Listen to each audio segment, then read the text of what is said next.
Diskutiron ang mga programa, proyekto asin mga plano kang lokal na gobyerno. Isihon ang may kamanundangan mga impormasyong manugod sa syudad ng Naga. Maging parte kang solusyon, ipag-orgulyo ang pagiging Nagenyo. Kaibahan ang pag-irima sa Public Information Office kang LGU-Naga. Risa Santos asin Jason Lola.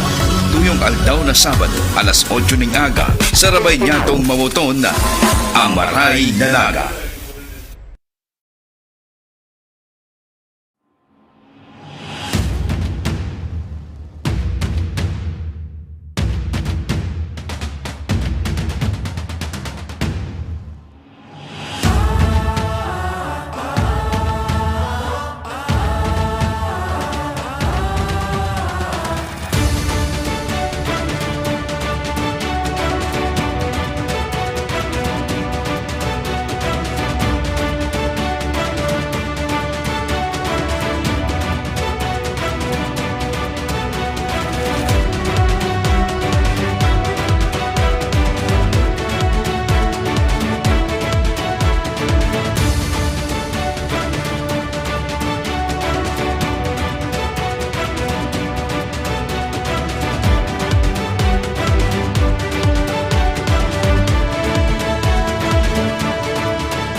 The session is now called to order.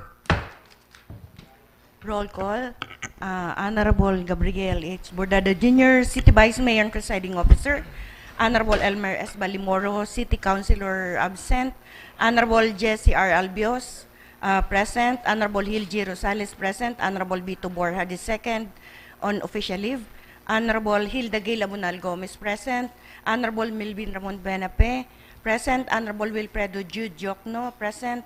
Honorable Francisco M. Mendoza, present.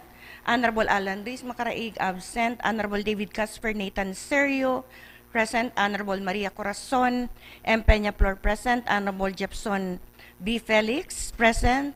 Sir, we have a quorum. The chair declares the presence of a quorum. May I ask the City Youth Sangguniang Panlungsod Secretary to call the roll, please. Calling the roll of the 2026 Naga City Youth Sangguniang Panlungsod. Honorable Vice Mayor Dan Christian Brohan Ragay, present. Honorable Councilor Lawrence Strether Bermundo, present. Honorable Councilor Francis Ray Alvarez, present. Honorable Councilor Shane Olin Gonzalez, present. Honorable Councilor Ira Denise Clauta Calleja, present. Honorable Councilor Keshi Gabriel D. Regalado, present. Honorable Councilor Michael Jenny M. Bolocon, present. Honorable Councilor Christine Rose Senyar Ebron, present. Honorable Councilor Arthea Isabel J. Reyes, present. Honorable Councilor Precious Chloe P. De Quiros, present. Honorable Councilor Luisiana Catrice G. Tibatib, present. Honorable Councilor Ariel Madara Capos, present. Honorable Councilor Iliad Kishi Nicole D. Chavez, present. Mr. Chair, we have a quorum.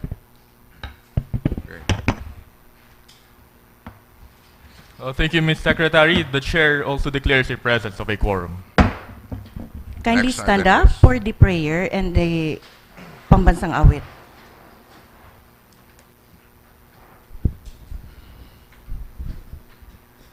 In the name of the Father, the Son, the Holy Spirit. Amen. Sangguniang prayer. Dear Lord, as we deliberate in today's session, Dear Lord, as we deliberate in today's session, give us the wisdom to overcome passion. give us the wisdom to overcome passion. Give us that understanding heart to do away with prejudice. Give us the understanding heart to do away with prejudice. Give us the foresight to know what the future may devise. Give us the foresight to know what the future may devise. Give us the courage and strength to seek the truth and what is good. Give us the courage and strength to seek the truth and what is good. Give us the facility of language that we may be understood. Give us the facility of language that we may be understood. And finally, our Lord, make us worthy Finally, our Lord, public servants of this city. make us worthy public servants of this city. We deeply love and highly honor Naga City, the heart of Bicol. We deeply love and highly honor Naga City, the heart of Bicol. Amen. In the Father, the Son, the Holy Spirit. Amen. Malagong mo na eh.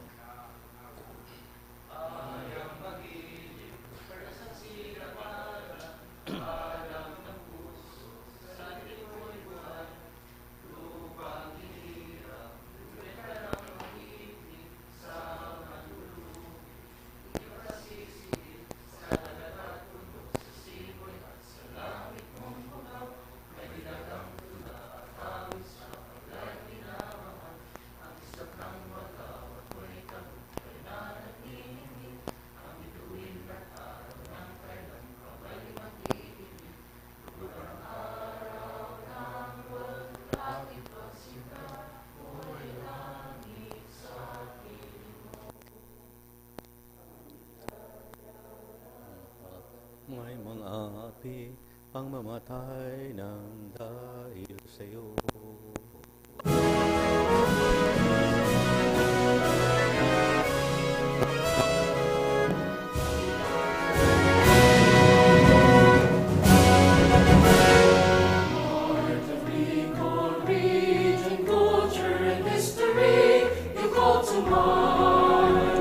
Symbols of the rarest nature, a tree, a river, and a shrine. City of songs, we hear your voices in church, in streets, and marketplace. In campus, campus days, different memories, different God shapes our lives and heals our days. Rise, the people, the seated ones, the crowded fire and heart. We see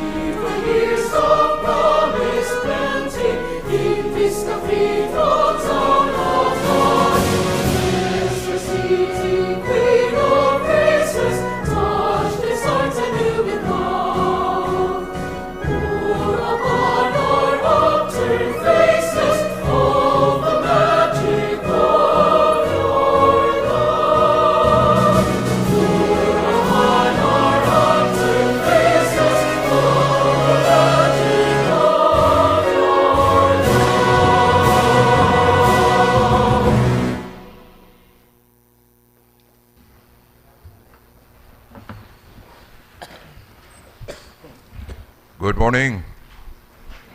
Next item, please. Next is your privilege time.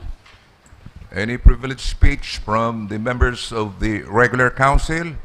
Councilor David Casper Nathan Serio. We wish to acknowledge the presence of City Councilor Elmer Baldimoro.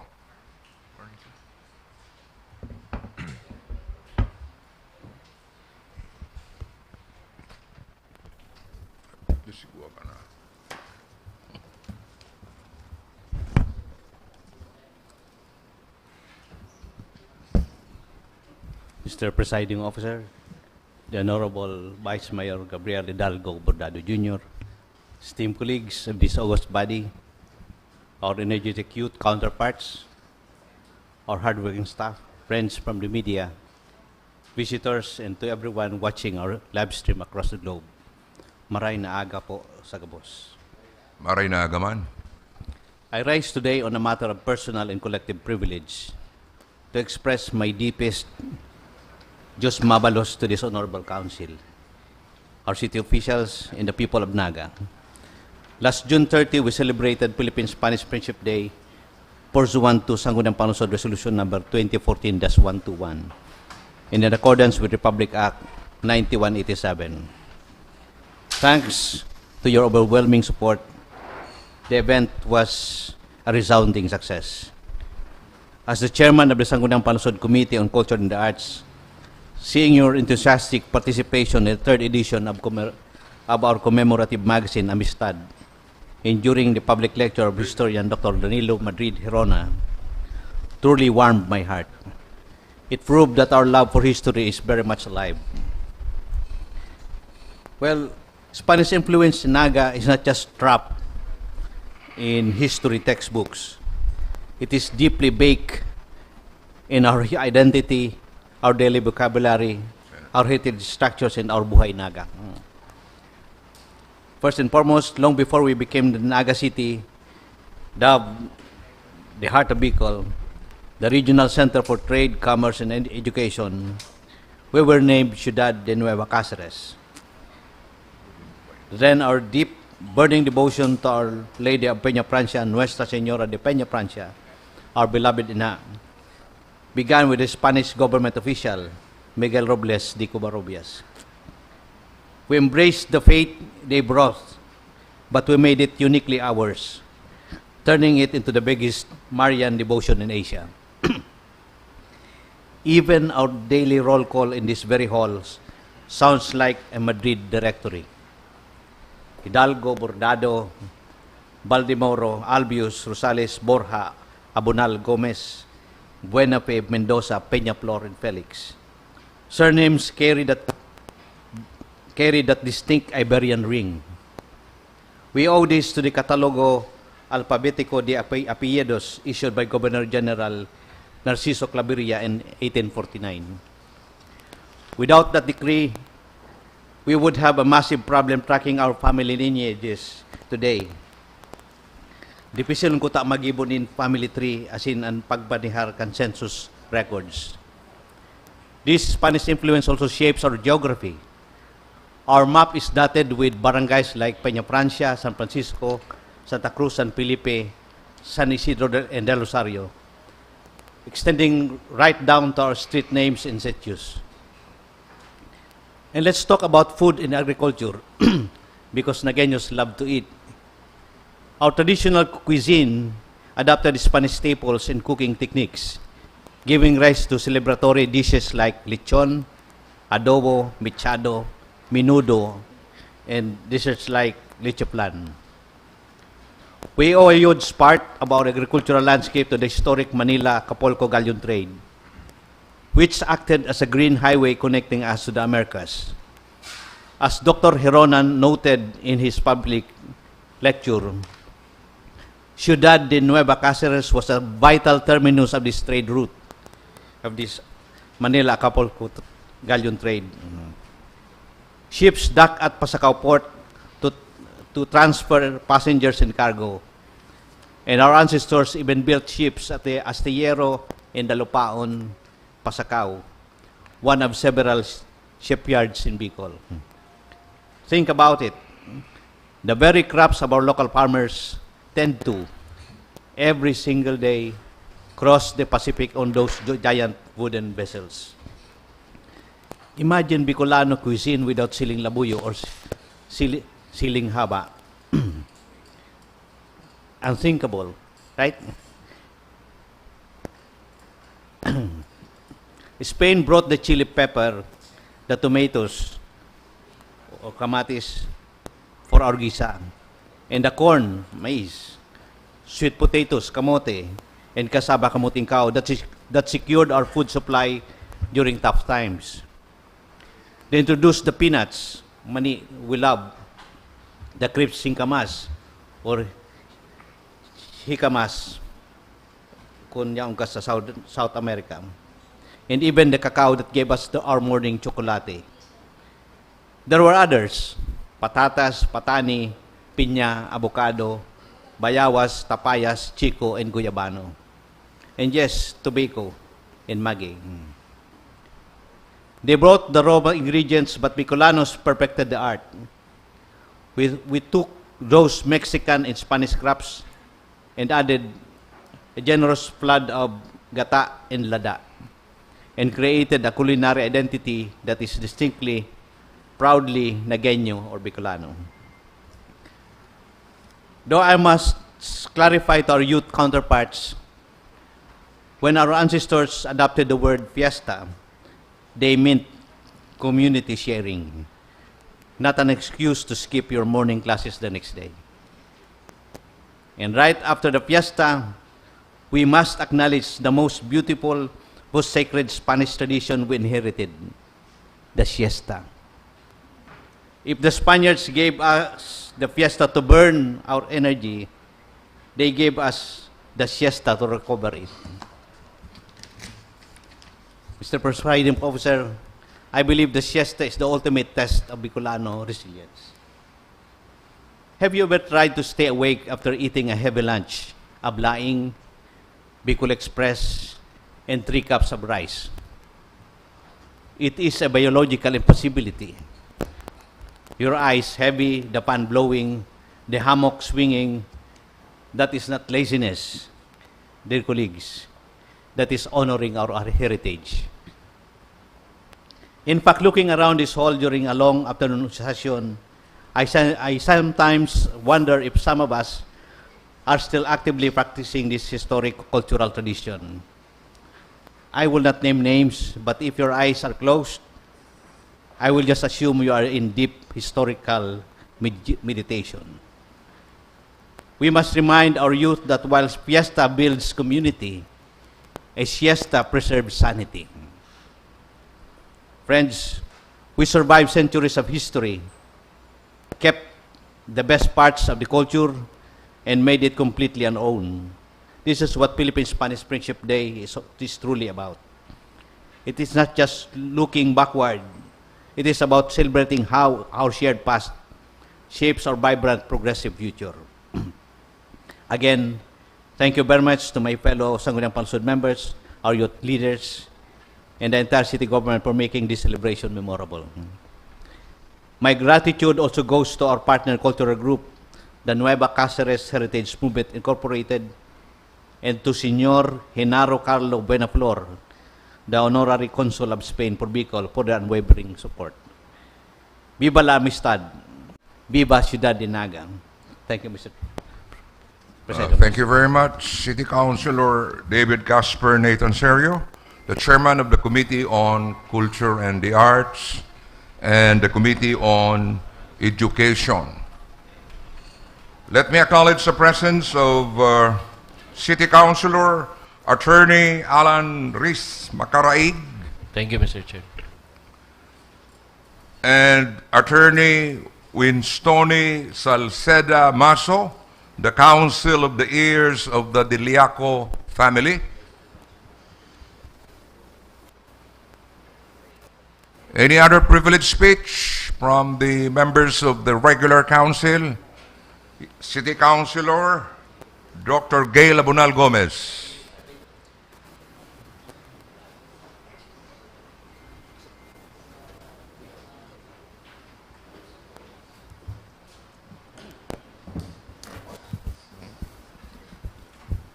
the Honorable Presiding Officer, Gabriel Bernardo Jr., my distinguished colleagues, our friends from the media, our guests in the gallery, members of the Secretariat, our city youth officials, Gabos. Recently, many of us might have heard or read of psychologist Dr. Lourdes Hani Karandang, who reminded us very clearly that when we talk about youth violence, we too often start with punishment and age of criminal liability, instead of starting with what adults, families, schools, government should be doing to guide our children. She urged us to look not first at what age children should be punished, but at what we, as adults, should do so they do not reach the point of harming themselves or others. Dr. Karandang emphasized something that, deep down, we already know, that values formation is central, not peripheral, in shaping the behavior of our young people. She pointed back to what we used to call GMRC, good manners and right conduct, where respect, kindness, humility, and discipline were not just words in a textbook, but lived expectations in our homes, schools, and communities. She reminded us that values formation must begin at home, with parents as first teachers, and continue in schools, churches, and barangays, even amidst the powerful influences of social media and technology. Her warnings gained urgency in light of disturbing incidents of youth violence, including the tragic school shooting in Tacloban. These events trouble us not only because of the loss of life, but because they suggest deep cracks in the systems that should be protecting and nurturing our children. Family guidance, climate, peer relationships, and community support. As a psychologist, Dr. Karandang speaks from the lens of development and mental health. She sees children not as potential criminals, but as persons in formation, whose character can be strengthened, whose emotional needs can be understood, and whose choices can be influenced early, positively, and compassionately. As legislators, we must listen carefully to that voice. Our role is not to write fear into the law, but to build structures that make it easier for families, schools, and communities to do the right thing for our youth. Here in Naga City, we are not starting from zero. We have youth and children's code. We have active Sangguniang Kabataan Councils, Barangay Council for the Protection of Children, school-based programs, and faith and civil society initiatives that already work with our young people. Many of these have been encouraging values, leadership, and service. The challenge now is not to replace or invalidate these efforts, but to harmonize them, to recognize what is working, to improve what needs updating, and to integrate relatively new and necessary dimensions, like digital citizenship, nonviolent conflict resolution, and mental health awareness, into our values formation work. Youth violence prevention, peaceful conflict resolution, and social harmony are important concerns. But I propose that they be understood, as Dr. Karandang suggests, as natural outcomes of strong, coordinated values formation, rather than as the sole punitive focus of our policy. If we concentrate our legislative energy on punishment alone, we will always be one step too late. If we invest in values formation, anchored in families, schools, barangays, and youth organizations, we intervene at the right time, early, consistently, and with hope. With this in mind, I, with my city youth counterpart, the Honorable Kishi Gabriel Regalado, am introducing the Naga City Harmonized Youth Values Formation Ordinance, which seeks to institutionalize a citywide program which can bridge the language of the clinic and the classroom with the language of policy and governance. I pray that this proposed measure be included in our agenda for today. Today, I ask this august body to consider that the most effective way to prevent youth violence is to make sure our young people grow up in environments where violence does not feel like a solution, because they have learned values, experienced compassion, practiced peaceful conflict resolution, and have seen adults who model the behavior we expect from them. Thank you and good morning.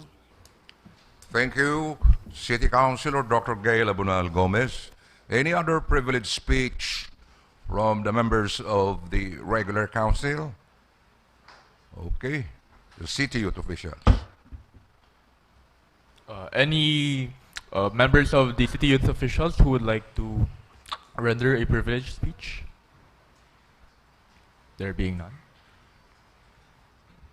Okay, so before we proceed to the next item, let me give you some takeaways from the report submitted by the Secretariat regarding the legislative accomplishments of the 15th Sangguniang Panlungsod from July 1st, 2025 to June 30th, 2025 to June 30th, 2026.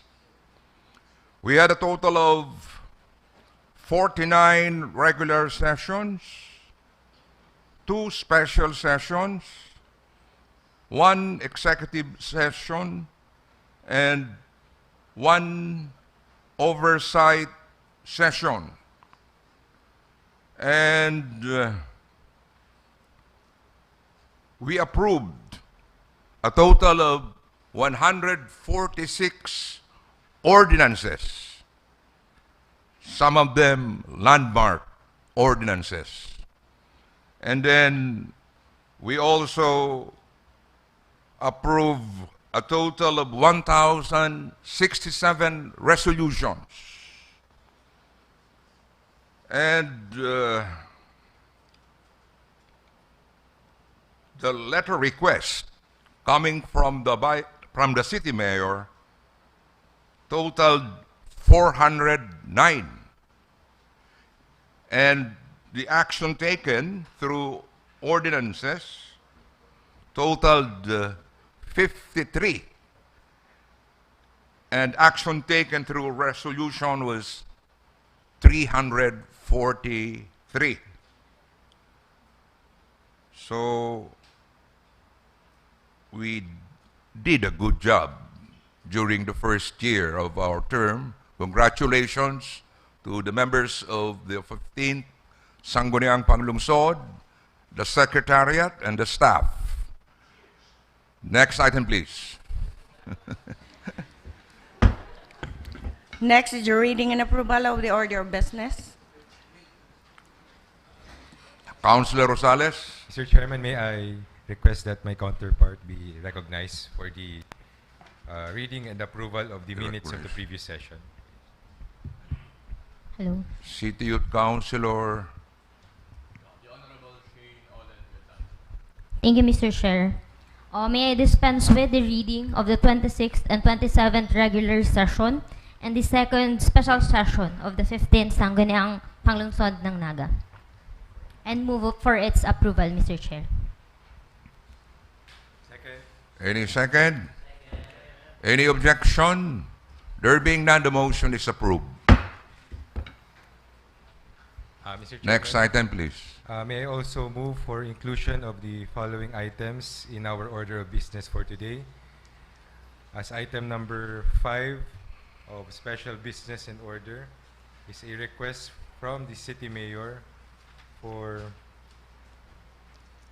the passage of a resolution authorizing her to negotiate with concerned property owners for the acquisition of their respective properties or portions thereof for the construction of the San Rafael Elementary School and its necessary access roads at San Rafael, Barangay Cararayan, Naga City.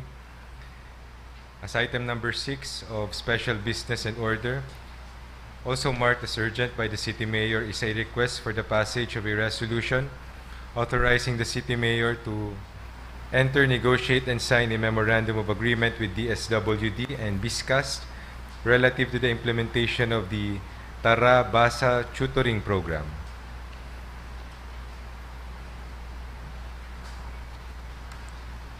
And last, under special business and order, as item number 7, Mr. Chairman, is a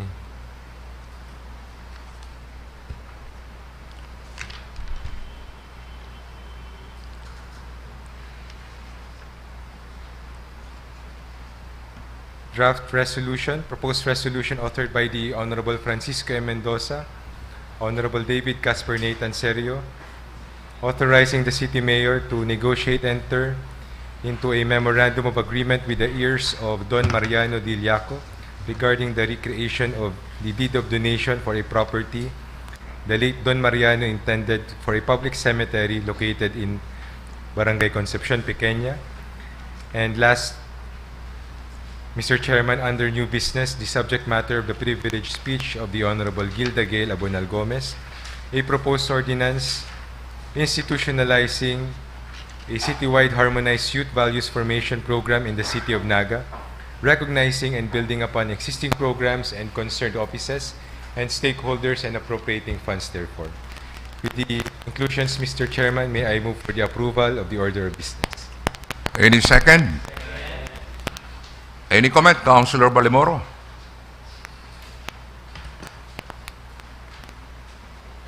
Thank you, Mr. Chair. Mr. Chair, with the indulgence of the committee chair of the Committee on Rules, may I request that item number 10 of the new business be transferred under item number 8 of the special business or order. Item number 10? Yes, Mr. Chair, the letter from the PICPA Camarines Sur Okay. requesting for a proclamation declaring July. And this will be transferred to SBO. Yes, Mr. Chair. Reaction from the chairman of the Committee on Rules, Councilor Attorney Gil Rosales. Item number 10. of New new business. business. Yes, Mr. Chairman, no objection. Okay. Mr. Chair, Yes, Councilor Balimoro. may I also request the inclusion as item number 8A of the special business or order, the proposed ordinance authored by this representation and City Youth Councilor Lawrence Jetro Bermudo, the proposed ordinance declaring the third week of July as Accountancy Week in the City of Naga. That will be under SBO at SBO. 8A. Okay. Reaction from the chairman of the Committee on Rules, City Yes, Councilor Mr. Attorney Chairman, Rosales. I have no objection, Mr. Chairman. Okay. Thank you, Mr. Chair. So there was no objection to the motion. The motion is approved. Next item, please. Mr. Chairman, we have a hand raised. Kindly Acknowledging Honorable Iliad Kishi Chavez, please. Thank you. So, thank you, Mr. Chair. With the indulgence of the Committee Chair on Rules, I move that item number 1 under the new business be transferred to the special order of business. So, move, Mr. Chair. Again, City Councilor Rosales. As item number 9 of special business and order. Any other comment? Well, I am reminded of the opening session of the impeachment trial. At least my counterpart here is using his microphone. Next item, please. Special order of business. Item number 1 is a resolution sponsored by Honorable Jesse Albios and City Youth counterpart Francis Ray Alperes, individually congratulating and commending Nathaniel E. Calvelo, Ezekiel B. Asuncion, and Dominic Lawrence C. Mangapo for the award they respectively received in the Hong Kong International Science Olympiad or final round held on June 20 and 21 at the National University of Singapore. Councilor Dr. Jesse Albios. Councilor, City Youth Councilor Alferez.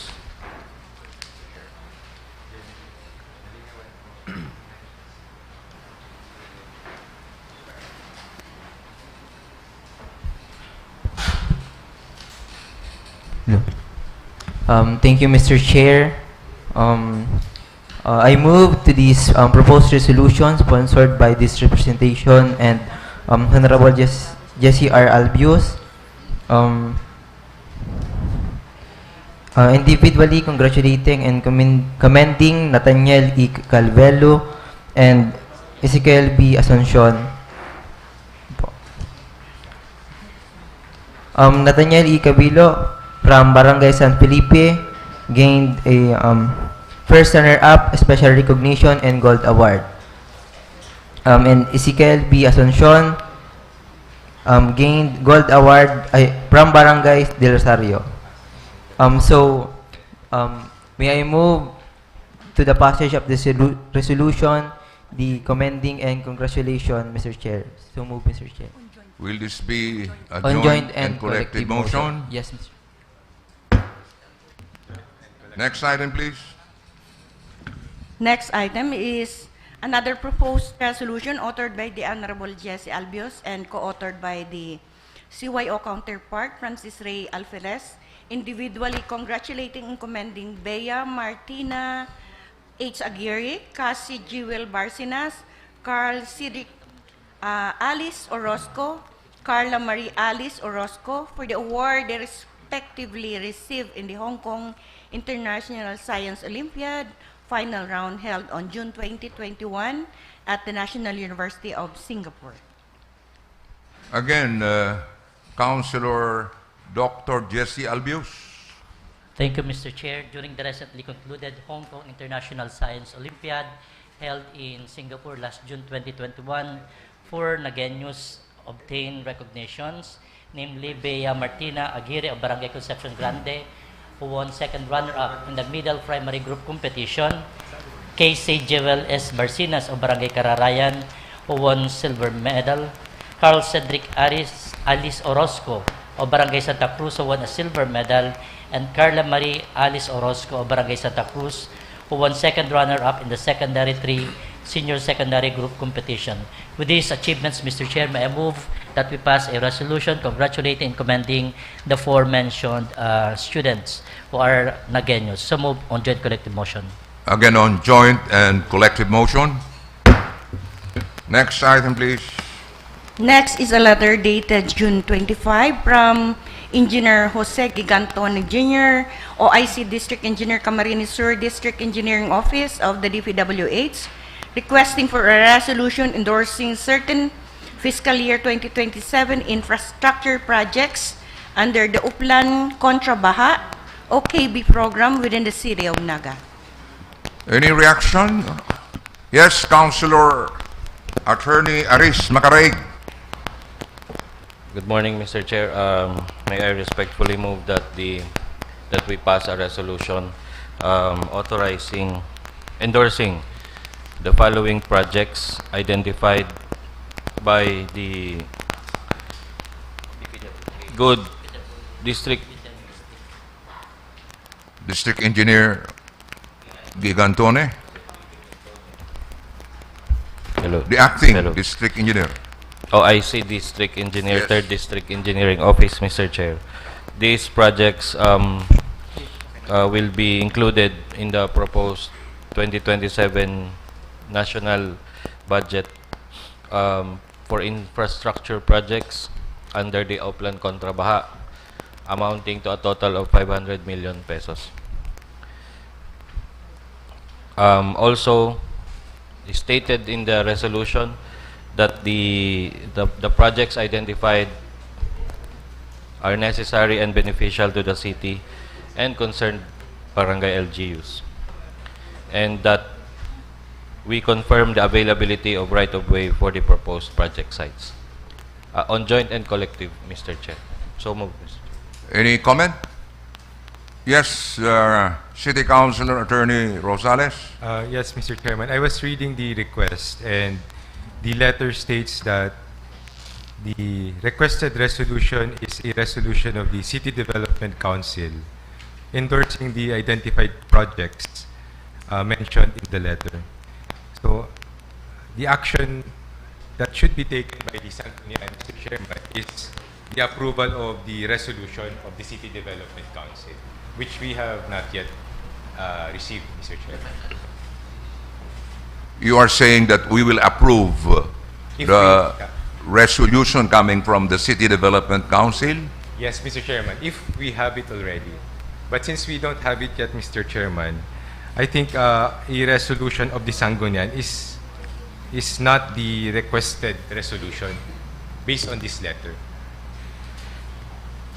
So what will be the stand of the Sangguniang then? It will be premature for us, Mr. Chairman, to approve the CDC resolution without such, Mr. Chairman. Reaction from City Councilor Attorney Aris Macaraig. May we refer first to the City Development Council the request for a resolution, Mr. Chair. So we will have to wait for the resolution coming from the City Development Council. Yes, Mr. Chair. I withdraw my motion. Okay, thank you. Yes, City Councilor Frank Mendoza. Thank you, Mr. Chair. If I may, we include in the disposition that aside from the resolution from the CDC, that those projects also be included in the annual investment program of the city. Okay. We will do it once we receive the resolution coming from the City Development Council. Next item, please. Next is the proposed resolution authored by the Honorable Elmer Badimoro and co-authored by Honorable Lawrence Jetro Bermundo, congratulating and commending Dominic Loren Mangapo, a resident of Barangay Concepcion Grande, and Mangampo. Mangampo ba? Mangampo. How do you pronounce that? Mangampo. A resident of Barangay Concepcion Grande and student of the University of Nueva Cáceres for winning a bronze medal in the Hong Kong International Science Olympiad Hikeso final round held last June 20 and 21 in Singapore. Mangampo. Councilor, City Youth, Councilor Bermundo.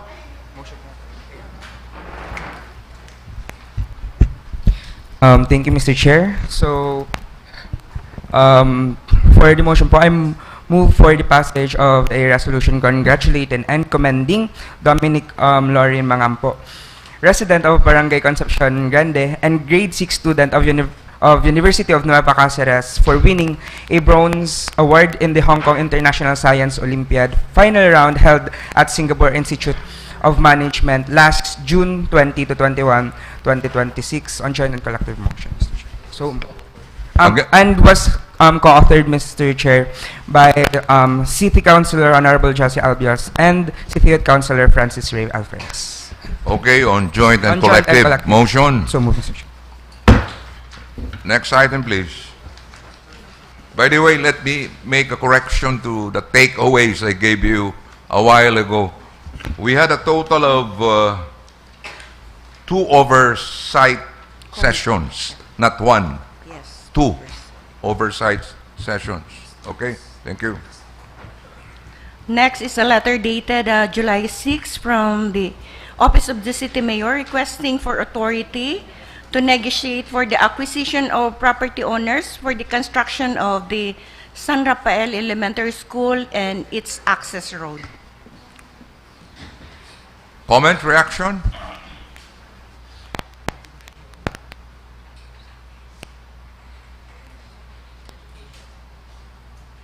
From the Chairman of the Committee on Education, City Councilor Nathan Serio.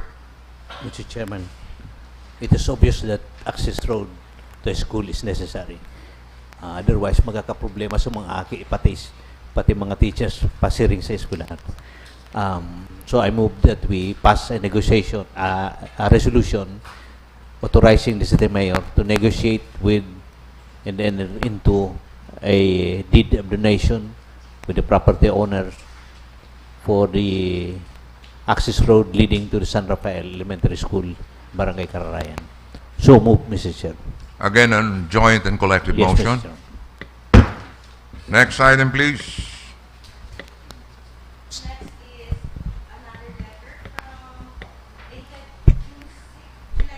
From the Office of the City Mayor, requesting for authority to enter Just a minute, into... just a minute. Okay. Acknowledging Honorable Ariel Capos. Thank you so much, Mr. Chair.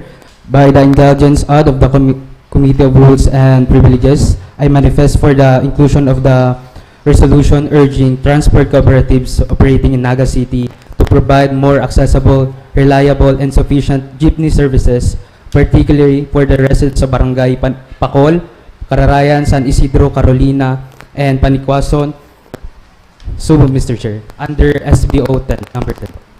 So, Mr. Chair. Okay, reaction from the Chairman of the Committee on Rules. No objection, Mr. Chairman. Any other comment? Next item, please. The next item is a letter dated July 6 from the Office of the City Mayor requesting for authority to enter into a memorandum of agreement with the Department of Social Welfare and Development and the Bicol State College of Applied Sciences and Technology for the implementation of Tarabasa Tutoring Program. Again, reaction from the Chairman of the Committee on Education, City Councilor Nathan Serio. Thank you, Mr. Chair. Saro sa mga pigtututukan kang administrasyon mo niyan, si pakanuod kan pagbasa kan mga aki tap base sa findings kang gobyerno grade 3 na di pa nakakabasa. So, ining proponidong agreement with memorandum of agreement with DCWD and discuss makatabang po ini sa kampanya kan lokal na gobyerno ngarig amay pa makanood ng aki magbasa. So I move that we pass a resolution, memorandum of resolution authorizing the city mayor to enter into, negotiate, and sign the memorandum of agreement with DSWD and discuss relative to the implementation of Tarabasa tutoring program. So move, Mr. Chair. Again, on joint and collective motion. Yes, Mr. Chair. Yes, Mr. Chair. Joint collective. Next item, please. Next is the proposed resolution authored by the Honorable Francisco Mendoza, Honorable David Casper Nathan Serio, co-sponsored by City Youth Councilor Althea Isabel Reyes and City Youth Councilor Luisiana Catriz Sibatib. Resolution authorizing the City Mayor to negotiate and enter into a memorandum of agreement with the heirs of Don Mariano Deliaco regarding the recreation of the deed of donation for a property the late Don Mariano intended for a public cemetery located in Barangay Concepcion, Pequeña, this city. Yes, City Councilor Mendoza. Thank you, Mr. Chair. This refers to the property now being used as public sanitary dyan po sa Concepcion, Pequeña. Now, that property was donated in 1920s by the late Don Mariano Diliaco. But unfortunately, at this moment, there is no record of the donation. Likewise, there is no record of the title. Now, the intent of the Diliaco family is to recreate the deed of donation para may kaput ang city government ning talagang papel na iyan sa siyudad. Likewise, bago ma-donate, dapat i-reconstitute si title, tada naman nakukuha. So, this resolution authorizes the city mayor to to sign a MOA. The MOA details the process from the present without any documents to the final result wherein we have the deed of donation as well as a reconstituted title. So, ani pong MOA, intention ba lang kani, malinaw sa both parties, ano sige giboninda, tanganing mahaman iyan pong deed of donation and title. So with that, Mr. Chair, I move that we pass a resolution authorizing the City Mayor, Honorable Maria Leonor Herona Robredo, to negotiate and enter into a MOA with the heirs of Don Mariano Dillaco regarding the recreation of the deed of donation for a property which the late Don Mariano intended for a public cemetery located in Barangay Concepcion, Pequeña, Naga City. So move, Mr. Chair. On joint and collective. Before the approval. Yes, comment from City Councilor David Casper Nathan Serio. Thank you, Mr. Chair. Yung property pong iyan, ang kadakulaan na porsyon, ginagamit ang ngunyan as cemetery. Portion nun kayan, ginagamit kang barangay, bilang barangay hall, tsaka itong covered court. And sa inutan na porsyon, iba ang gamit. So I am proposing that instead of public cemetery yung word na ginagamit dyan sa resolution, what if gamiton tam for public use? Reaction, City Councilor Mendoza. Thank you. As worded, sa later part po, nakalag dyan, the deed of donation for a property the late Don Mariano intended for a public cemetery. So, that refers to the entire property. Kung isasabihin ta kaya na the property intended for the public cemetery, may exclude itong iba. May exclude si Tinampo, may exclude si Barangay Hall, as in iba pang propiedad naman. Kaya ang reference po kaya, kung ano si intent ka nagtao, which include all the properties. Now, we have not gone into the details. May proposal po kayang family na itong day nasunod si intention, kumbaga day nagamit as cemetery, iuli sa inda. So, silent na lang kita dyan para may liway ang executive to negotiate. In fact, during the initial meeting with the lawyer of the family of Dillaco, pig-propose ko na bako lang si cemetery ang i-donate ninda. Tayo kayo naka-inot na intention. I-include na si mga tinampo.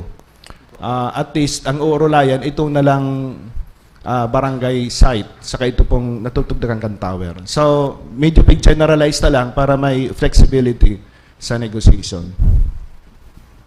Do you agree, Councilor Nathan Serio? Of course. So, any second? Yeah, other comments? Mr. City Chairman, Councilor Attorney Rosales? I went through the document, the Memorandum of Agreement, and may I just request that the special power of attorney, which was mentioned in the Memorandum of Agreement, be attached or incorporated as an integral part of the document, Mr. Chairman, because it was mentioned, it was not attached.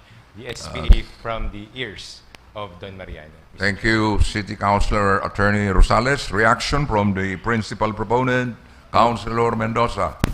That will be complied, Mr. Chair. Let me just say that the MOA is still under negotiation. Baka pa ito pong final. Okay, so the motion has been made. Any second? Any objection? There being none, the motion is approved. Next item, please. Next is a letter from the Philippine Institute of Certified Public Accountants requesting for the issuance of a city proclamation declaring July 12 to 18 and every third week of July thereafter as Accountancy Week in the City of Naga. Yes, City Councilor Baldemoro. Thank you, Mr. Chair. With the request of the PICPA Camarines Sur, I drafted a proposed ordinance. This was sponsored by this representation and City Councilor Lawrence Jethro Bermundo, and may also invite City Councilor Altea Isabel Reyes, who is also accountancy student, if I am right. And if there is other CYO taking up Bachelor of Science in Accountancy. I am inviting to become a co-sponsor.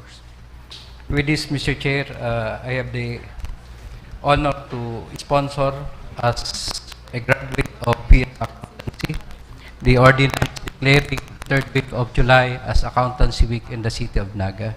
I so move, Mr. Chair. Any second? Second. Any objection? There being none, the motion is approved. Yes, City Councilor Attorney Rosales. May I just request an amendment to the title to add the phrase July of every year. Of every year. How's that again? Of July of every year. Okay. Reaction from the principal proponent, City Councilor Balimoro? I am amendable, Mr. Chair. So we will just amend the title to include the suggestion of City Council Attorney Rosales. Next item, please. Next is a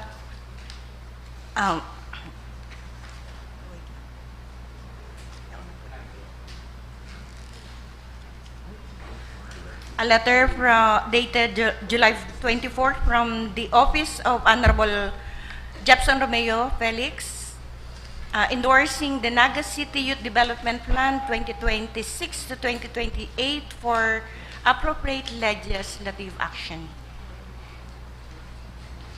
Acknowledging Honorable Kishi Nico Lopez Chavez, rather. So, thank you, Mr. Chair.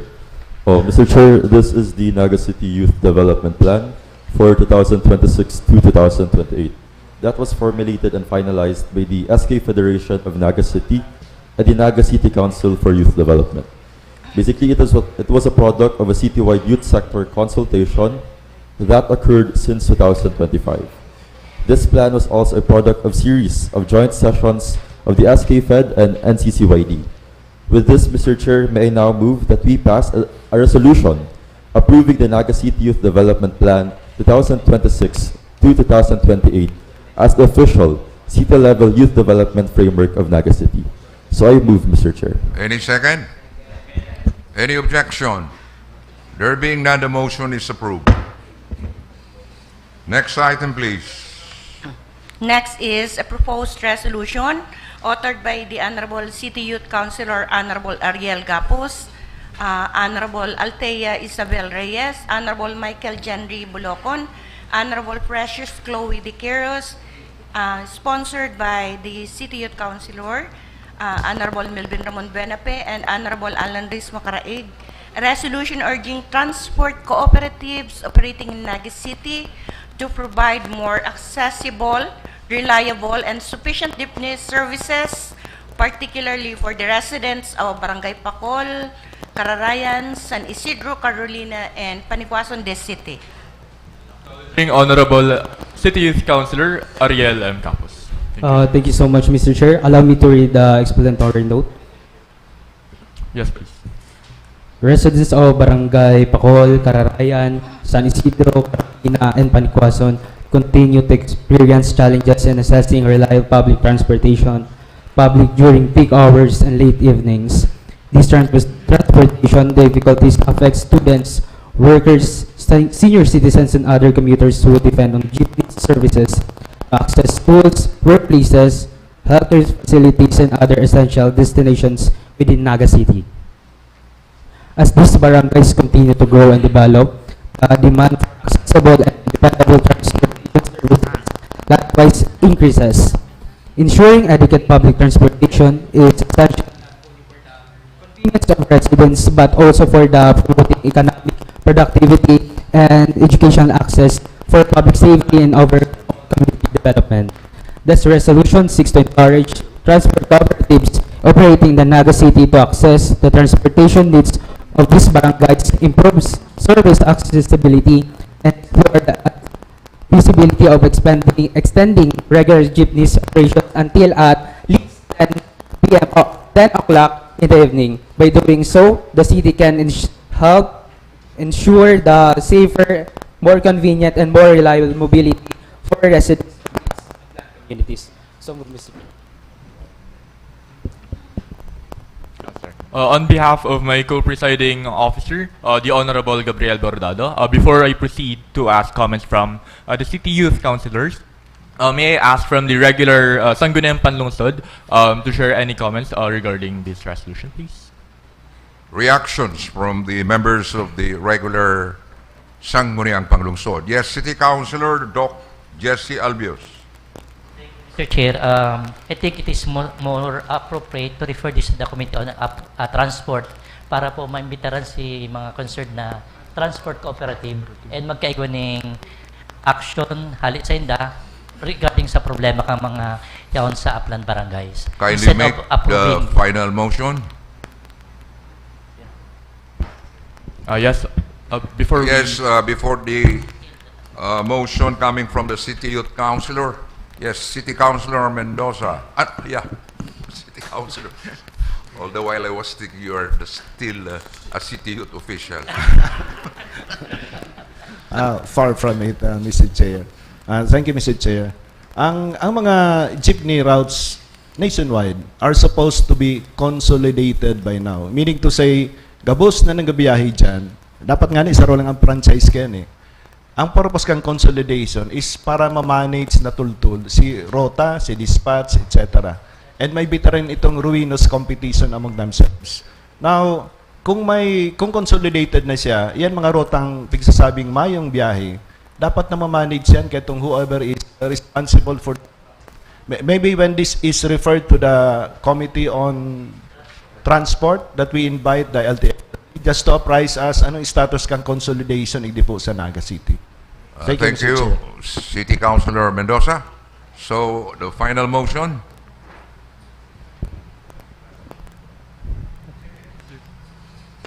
Any other comment? Yes, City Councilor Baldimoro. Thank you, Mr. Chair. And also, Mr. Chair, if the proponent is amenable, to invite also the LTFRB during the committee hearing. Yes, please take note. Final motion, please. I move for the pass of this resolution for referral to Committee on Transport. Thank you so much. I move, Mr. Chair. So move, Mr. Any second? Any objection? There being none, the motion is approved. So this will be referred to the Committee on Transport. Next item, please.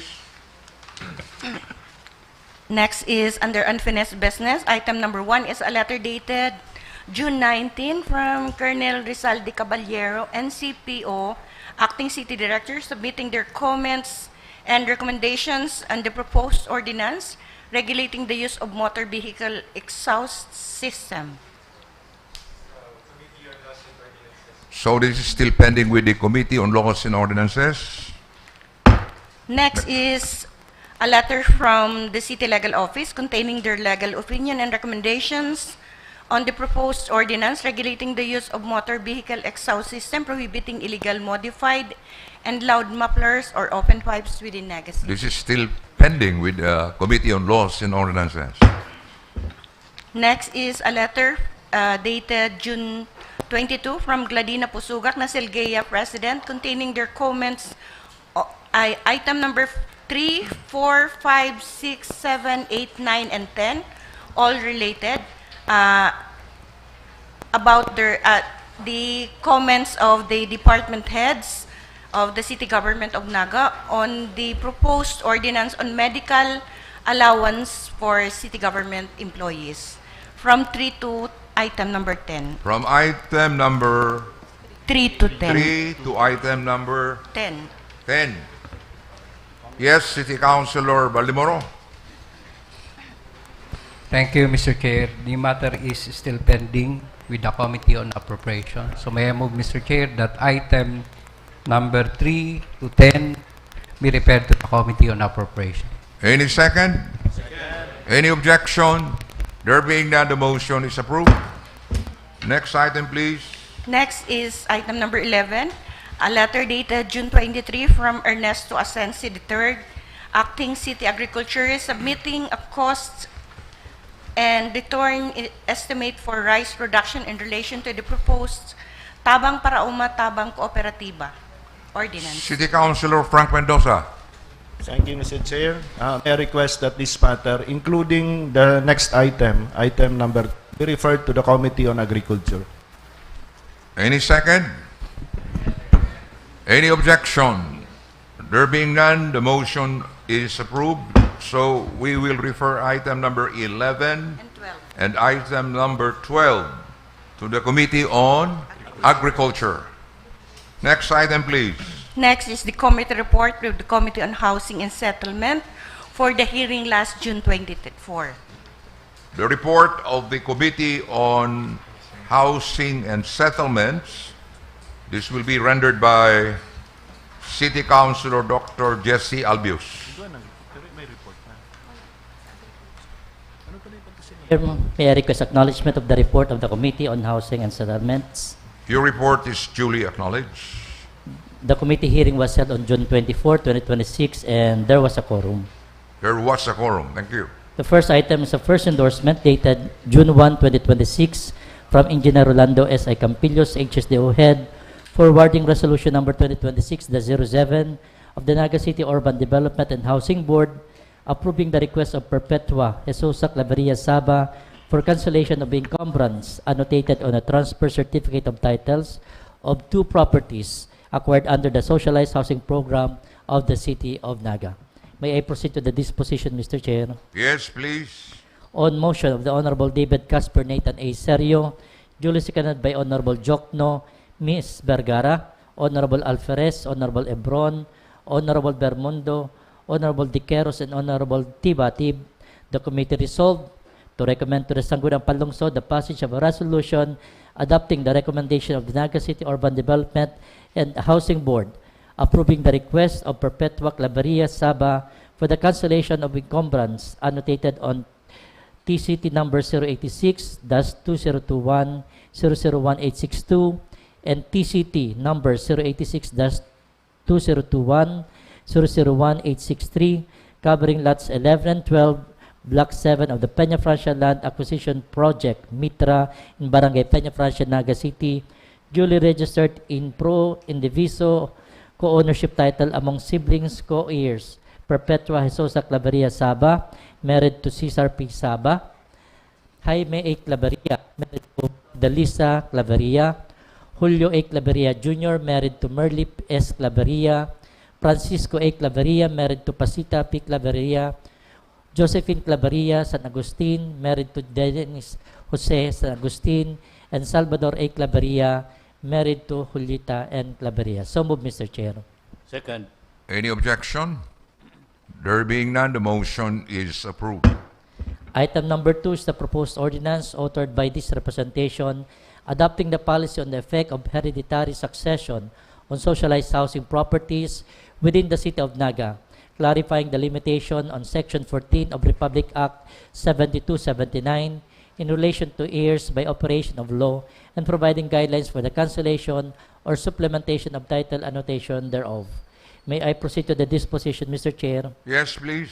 On motion of the Honorable David Casper Nathan A. Serio, duly seconded by Honorable Albios, Ms. Vergara, Honorable Alferez, Honorable Ebron, Honorable Bermundo, Honorable Diqueros, and Honorable Tibatib, the committee resolved to recommend to the Sangguniang Panlungsod the approval on second reading of the proposed ordinance adopting the policy on the effect of hereditary succession on socialized housing properties within the City of Naga, clarifying the limitation on Section 14 of Republic Act 7279 in relation to heirs by operation of law and providing guidelines for the cancellation or supplementation of title annotation thereof, subject to the incorporation of the comments and recommendations from the City Legal Office. For the information of the plenary, Mr. Kindly Chair. flash the proposed ordinance on the screen. Thank you, Mr. Chair. We have incorporated already the legal opinion of the City Legal Officer, and considering that the proposed ordinance was posted for the I-Engage, in compliance with the I-Engage ordinance last Wednesday, may I request that this proposed ordinance be presented on the next regular session.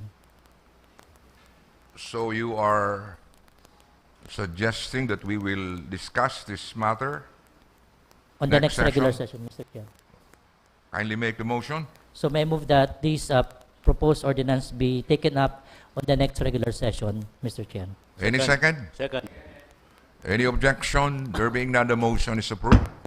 Thank you, Mr. Chair. Thank you, City Councilor Doc. Mr. Chairman. Jesse Albius. Next item, please. Yes, Councilor Nathan Serio. Mr. Chairman, subago pa nag-abot, subalaog ka, mahal na Diyos. Naghalat para sa presisyon ka mga membros ka sa kunang panusod. I move for a recess.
Diskutiron ang mga programa, proyekto asin mga plano kang lokal na gobyerno. Isihon ang may kamanundangan mga impormasyong manugod sa syudad ng Naga. Maging parte kang solusyon, ipag-orgulyo ang pagiging Nagenyo. Kaibahan ang pag-irima sa Public Information Office kang LGU-Naga. Risa Santos asin Jason Lola. Tuyong aldaw na Sabado, alas 8 ng aga, sarabay niya tong mamuton ang Maray na Naga. Ano ang sukol kang progresibong syudad? Mga harlangkaw na edibisyo? Marambong na negosyo? O masararong pa? Sa Naga, ang sukulanta, disiplina. Digdi na kagamot ang totoong progreso. Pugnanta na sana sa simpleng pagparada sa mga designadong lugar, sa paggamit ng pedestrian lanes, pagrespeto sa speed limits, pagsunod sa vending hours. Iyan ang minamauta sa disiplinaga sa dalan. Sa Naga, ang disiplina bako dahil sa takot sa penalidad, kundi dahil inikultura.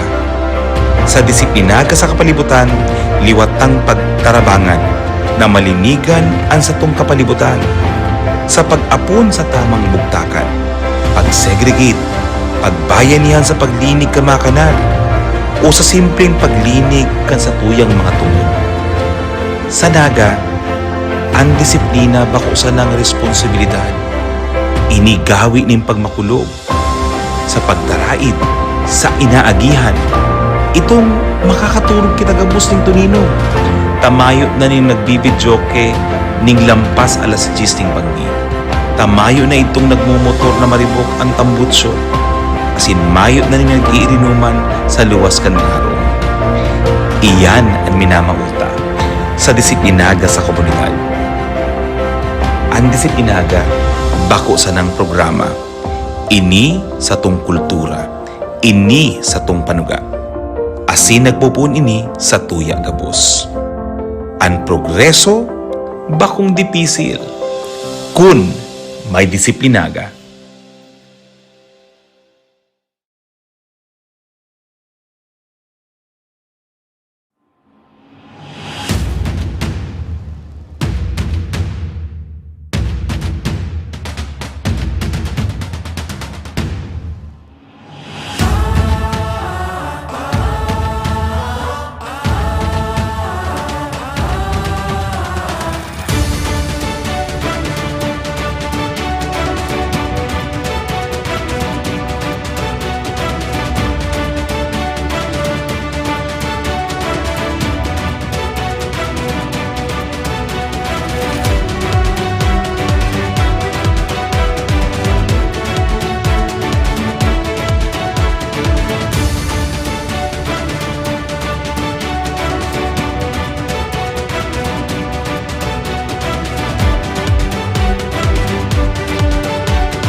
Diskutiron ang mga programa, proyekto asin mga plano kang lokal na gobyerno. Isihon ang may kamanundangan mga impormasyong manugod sa syudad ng Naga. Maging parte kang solusyon, ipag-orgulyo ang pagiging Nagenyo. Kaibahan ang pag-irima sa Public Information Office kang LGU-Naga. Risa Santos asin Jason Lola.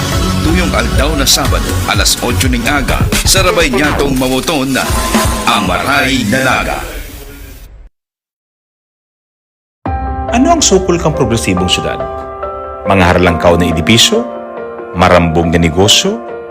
O masararon pa?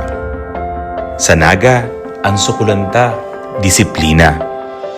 Digdi na kagamot ang totoong progreso. Pugnanta na sana sa simpleng pagparada sa mga designadong lugar, sa paggamit ng pedestrian lanes, pagrespeto sa speed limits, pagsunod sa vending hours. Iyan ang minamauta sa disiplinaga sa dalan. Sa Naga, ang disiplina bako dahil sa takot sa penalidad, kundi dahil inikultura. Sa disiplinaga sa kapalibutan, liwatang pagtarabangan na malinigan ang satong kapalibutan. Sa pag-apon sa tamang bugtakan, pag-segregate, pagbayanihan sa paglinig kamakanan, o sa simpleng paglinig kan sa tuyang mga tungod. Sa Naga, ang disiplina bako sa ng responsibilidad. Inigawi ning pagmakulog sa pagdaraid, sa inaagihan. Itong makakatulog kita gabos ning tunino. Tamayo na ning nagbibidyoke ning lampas alas 10 ning pagni. Tamayo na itong nagmumotor na maribok ang tambutsyo. Asin mayo na ning nag-iirinuman sa luwas kan araw. Iyan ang minamauta sa disiplinaga sa komunidad. Ang disiplinaga bako sa ng programa. Ini sa tong kultura. Ini sa tong panuga. Asin nagpupun ini sa tuya gabos. Ang progreso bakong dipisil kun may disiplinaga.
Diskutiron ang mga programa, proyekto asin mga plano kang lokal na gobyerno. Isihon ang may kamanundangan mga impormasyong manugod sa syudad ng Naga. Maging parte kang solusyon, ipag-orgulyo ang pagiging Nagenyo. Kaibahan ang pag-irima sa Public Information Office kang LGU-Naga. Risa Santos asin Jason Lola.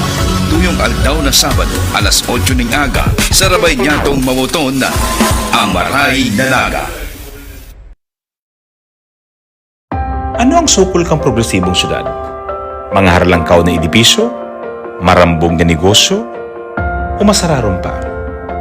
Sa Naga, ang sukulanta, disiplina. Digdi na kagamot ang totoong progreso.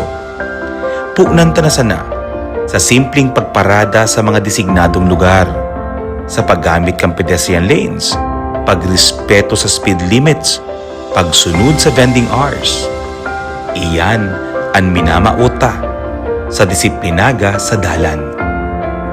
Sa Naga, ang disiplina bako dahil sa takot sa penalidad, kundi dahil inikultura. Sa disiplinaga sa kapalibutan, liwatang pagtarabangan na malinigan ang satong kapalibutan. Sa pag-apon sa tamang bugtakan, pag-segregate, pagbayanihan sa paglinig kamakanan, o sa simpleng paglinig kan sa tuyang mga tungod.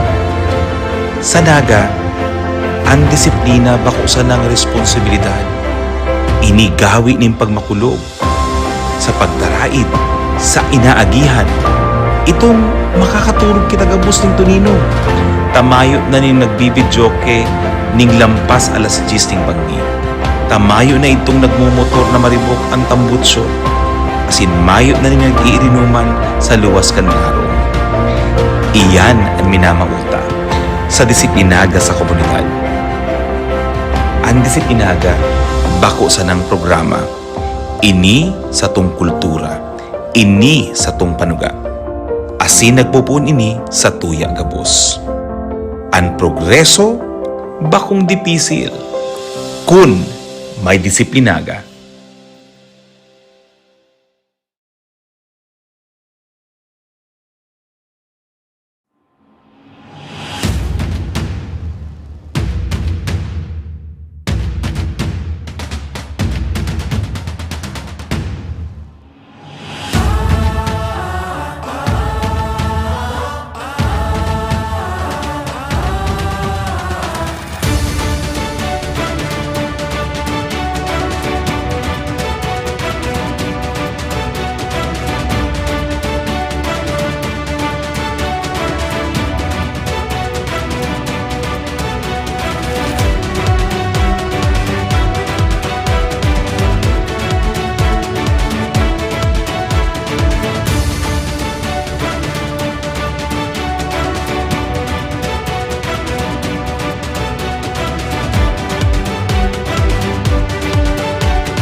Diskutiron ang mga programa, proyekto asin mga plano kang lokal na gobyerno. Isihon ang may kamanundangan mga impormasyong manugod sa syudad ng Naga. Maging parte kang solusyon, ipag-orgulyo ang pagiging Nagenyo. Kaibahan ang pag-irima sa Public Information Office kang LGU-Naga. Risa Santos asin Jason Lola.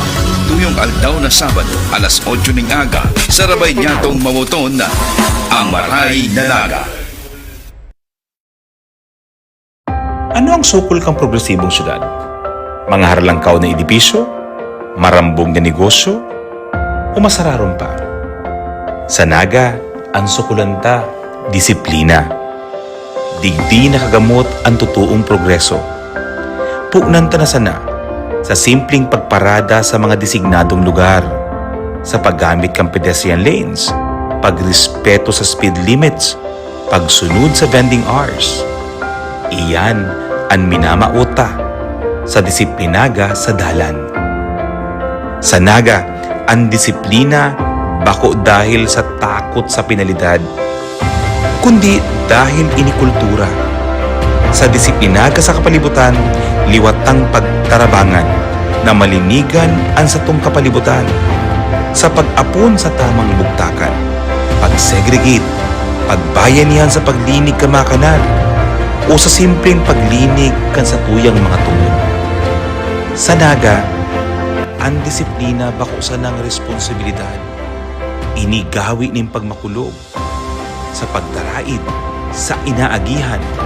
Itong makakaturog kita gabos ning tunino. Tamayo na ning nagbibidyoke ning lampas alas 10 ng pagdi. Tamayo na itong nagmumotor na maribok ang tambutso. Mendoza. Thank you, Mr. Chair.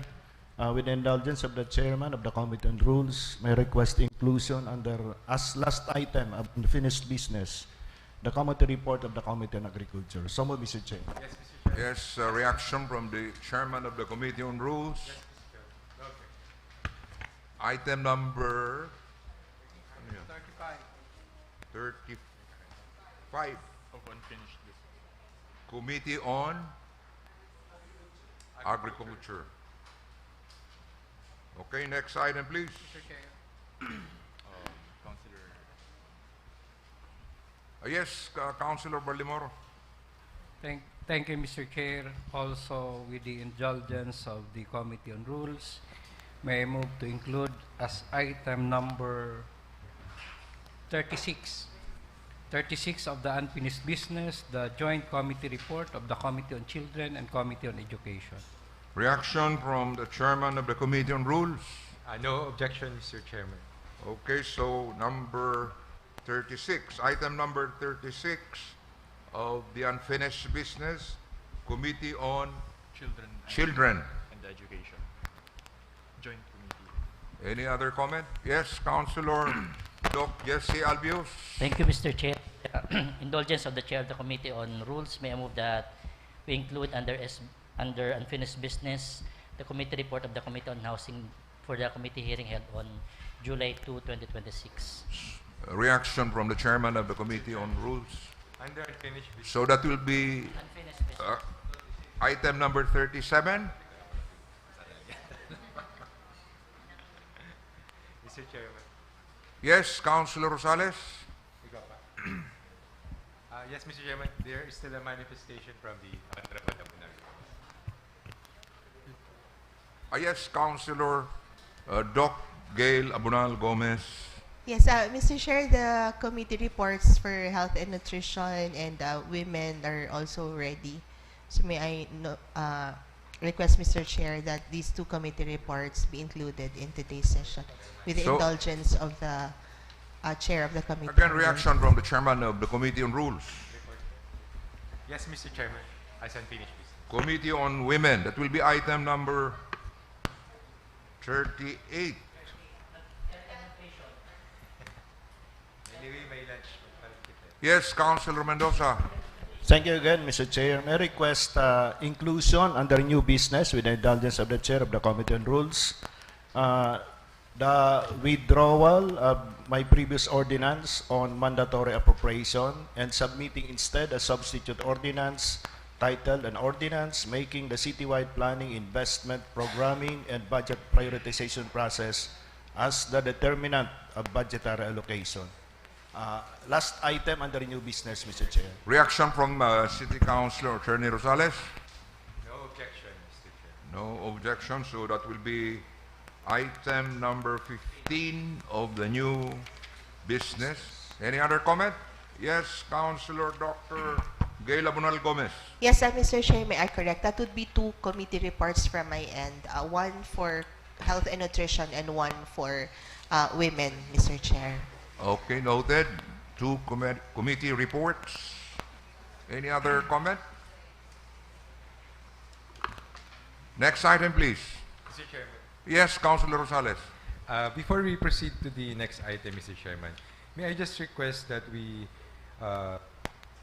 go back to the item pertaining to the Naga City Youth Development Plan for 2026 to 2028, which was transferred from new business, Mr. Chairman, to SBO. Yes, Mr. I am not opposing, Mr. Chairman, the approval of this Naga City Youth Development Plan 2026. Mr. Chairman, I just observed that this has not yet gone through the city mayor for inclusion in the local development plan.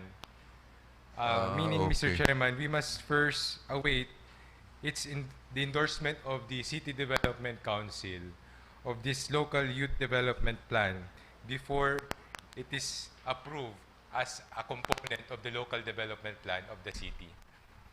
Okay, so kindly make the motion. Mr. Chairman, may I move that the Naga City Youth Development Plan 2026 to 2028 be referred to the City Development Council for appropriate action. Any second? Any objection? There being none, the motion is approved. Next item, please.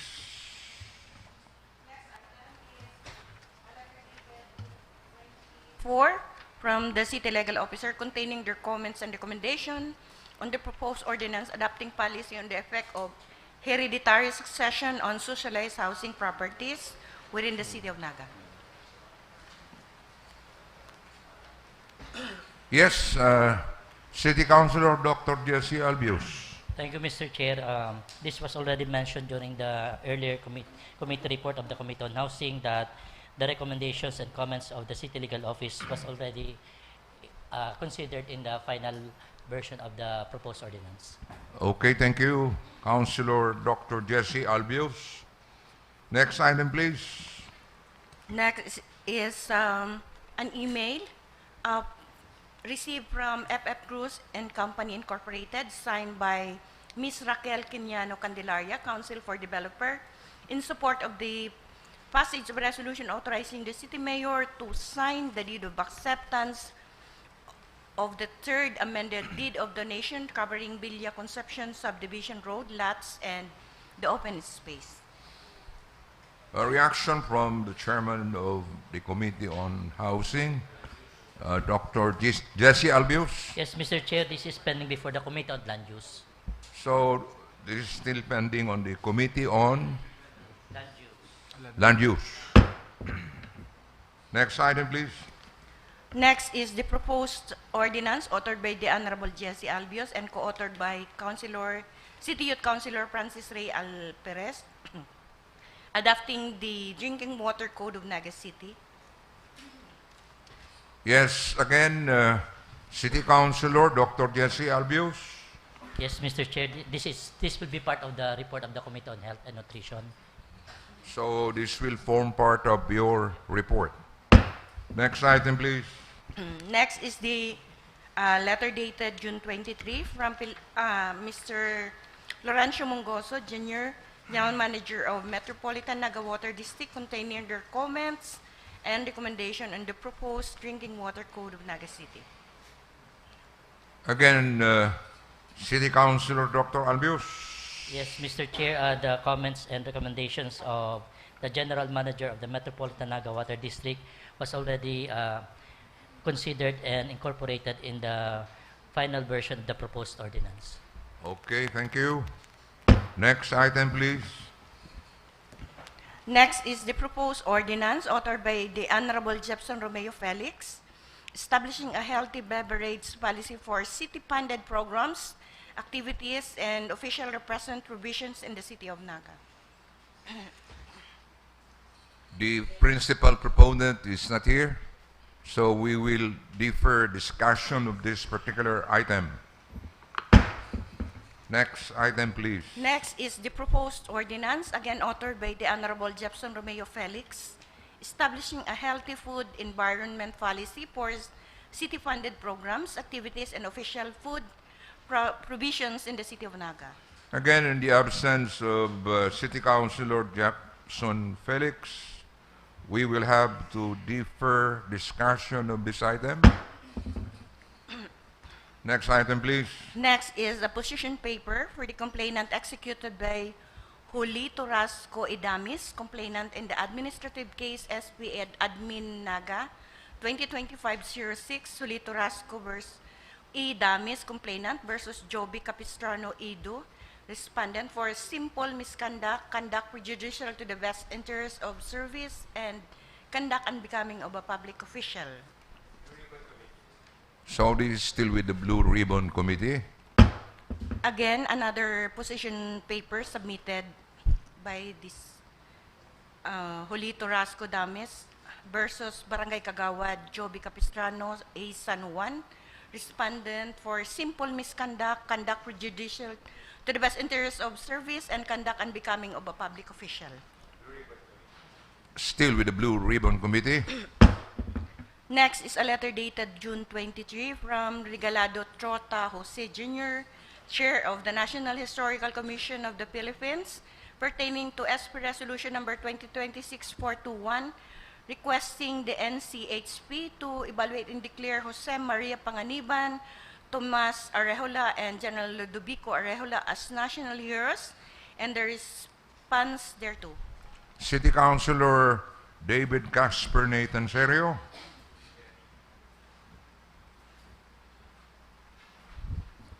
Mr. Chair, this be referred to the Committee on Culture and the Arts. To the Committee on Culture and the Arts. Culture and the Arts. Next item, please. Next is the committee report with the Committee on Ways and Means for the hearing last June 25. The Committee on Ways and Means.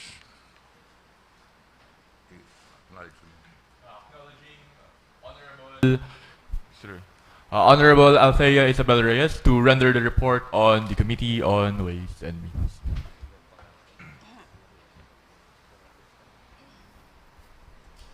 Mr. Chair, may I request acknowledgement of the report on the committee hearing on Ways and Means. Your report is duly acknowledged. The committee hearing was held last June 25, 2026, and there was a quorum. There was a quorum. Thank you. Item number 1, the proposed ordinance authored by Honorable David Casper Nathan A. Serio, requiring all real estate developers to settle outstanding real property taxes on all previous and existing projects, including road lots and open spaces, as a prerequisite for the approval of preliminary approval for locational clearance and development permit for the new projects in the city of Naga. Together with this item is item 1A, the letter dated June 10, 2026, from Mr. Hernani Bisuron, ESOHED, submitting their comments and recommendations on the proposed ordinance, requiring all real estate developers to settle outstanding real property taxes on all previous and existing projects, including road lots and open spaces, as a prerequisite for the approval of preliminary approval for locational clearance and development permit for new projects in the city of Naga. And item 1B, the letter dated June 9, 2026, from Susan S. Coliano, School Division Superintendent, DepEd Naga, expressing their non-objection to the proposed ordinance, requiring all real estate developers to settle outstanding real property taxes on all previous and existing projects, including road lots and open spaces, as a prerequisite for the approval of preliminary approval for locational clearance and development permit for new projects in the city of Naga. Mr. Chair, may I please proceed to the disposition? Yes, please. On motion of Honorable Jesse R. Albius, duly seconded by this representation and Honorable Gonzales, the committee resolved to recommend to the Sangguniang Panlungsod to refer the proposed ordinance to the City Legal Office for legal opinion due within 10 days from receipt thereof, particularly with respect to the authority of the Sangguniang Panlungsod to grant real property tax amnesty even in the absence of a calamity or general crop failure. So move, Mr. Chair. Any second? Any objection? There being none, the motion is approved. Likewise, to request for a further opinion from the City Legal Office on whether the Sangguniang Panlungsod has the authority to exempt subdivision open spaces from real property tax, considering that their value has already been integrated into the price of the home lots which are subject to tax, and that they are further intended for public use if donated to the city. So move, Mr. Chair. Any second? Any objection? There being none, the motion is approved. Next item. The proposed ordinance authored by Honorable David Casper Nathan A. Serio, institutionalizing the EduLink system for real property taxation, requiring the simultaneous payment of taxes on land and its improvements to guarantee the full remittance of the Special Education Fund for the city's strategic literacy and scholarship programs. Together with this is item 2A, the letter dated June 8, 2026 from Mr. Alberto C. Villafuerte, City Assessor, submitting their technical comments and position on the proposed EduLink ordinance. May I go directly to the disposition, Mr. Chair? Yes, please.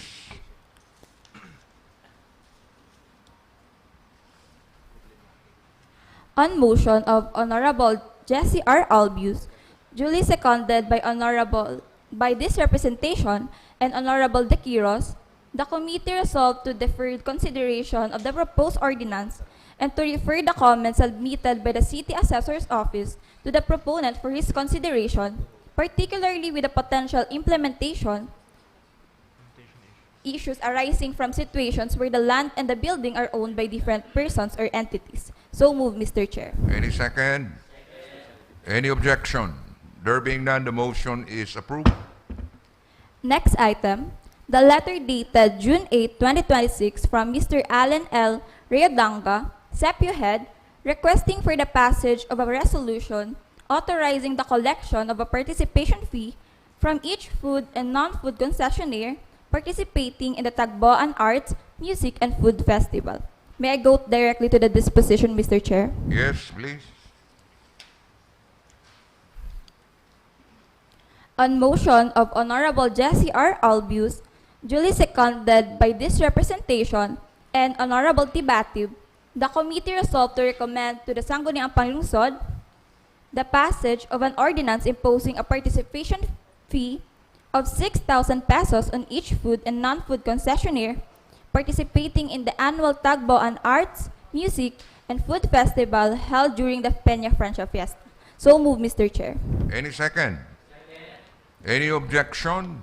There being none, the motion is approved.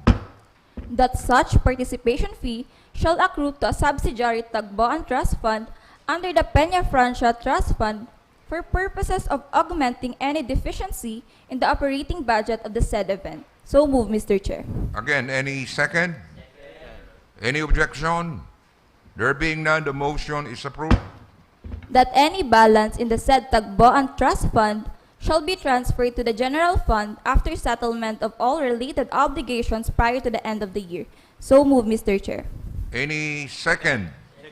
Any objection? There being none, the motion is approved. That said proposed ordinance imposing a participation fee be subjected to a public hearing prior to its final disposition by the plenary. So move, Mr. Chair. Any second? Any objection? There being none, the motion is approved. That is all for my report. Thank you, Mr. Chair. Thank you very much, City Youth Councilor Althea Isabel Reyes. Next item, please. Next is the committee report of the Committee on Public Utilities for the hearing last June 25. Committee on Public Utilities. The report will be rendered by City Councilor Dr. Jesse Albius. Mr. Chair, may I request acknowledgement of the report of the Committee on Public Utilities. Your report is duly acknowledged. The committee hearing was held on June 25, 2026, and there was a quorum. There was a quorum. Thank you. First items, the email dated March 2026 from Mariam Sheikha Estrella Fuad Khalil, Account Manager, Telca Network Incorporated, expressing their intent to collaborate with the City of Naga regarding the implementation of the underground utility and infrastructure development in Naga City. May I proceed to the disposition, Mr. Chair? Yes, please. Considering the absence of the representative of the Network Incorporated, the committee resolved to take note of the submitted letter of intent. So move, Mr. Chair. Okay, we just take note. Item number 2, dated 24 May 2026 from Dennis L. Roque, Advocacy, Globe Tower BGC, containing their comments on the draft underground cable implementation procedure ordinance number 25048. May I proceed to the disposition, Mr. Chair? Yes, please. The committee resolved to take note of the presentations made by Telecom and PLDT and request the submission of copies thereof to the Sangguniang Panlungsod and direct that the same be forwarded to the City Legal Office and the Underground Cabling Task Force for their information and appropriate reference. So move, Mr. Chair. Any second? Any objection? There being none, the motion is approved. Item number 3 is the letter dated 25 May 2026 from Bester Telecom Philippines Corporation submitting the supplemental information from the underground cabling project in the City of Naga. May I proceed to the disposition, Mr. Chair? Yes, please. In the absence of the representative from Bester Telecom Philippines, the committee resolved to defer consideration of the matter. So move, Mr. Chair. So deferred. That ends the report, Mr. Chair. Thank you and good morning. Thank you, City Councilor Dr. Jesse Albius. Next item, please.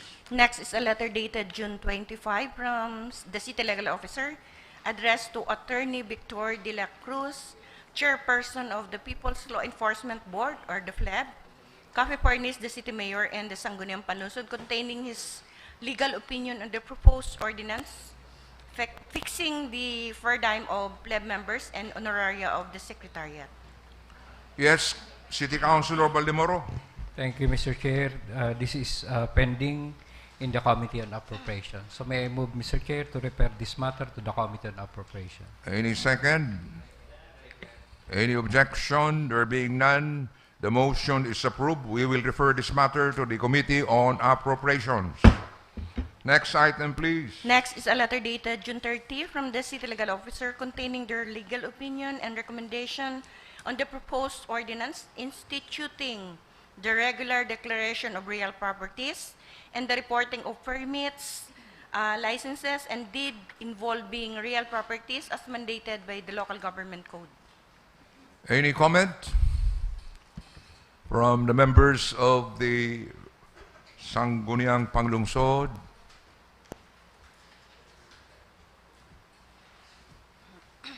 From the chairman of the Committee on Land Use, City Councilor Dr. Jesse Albius.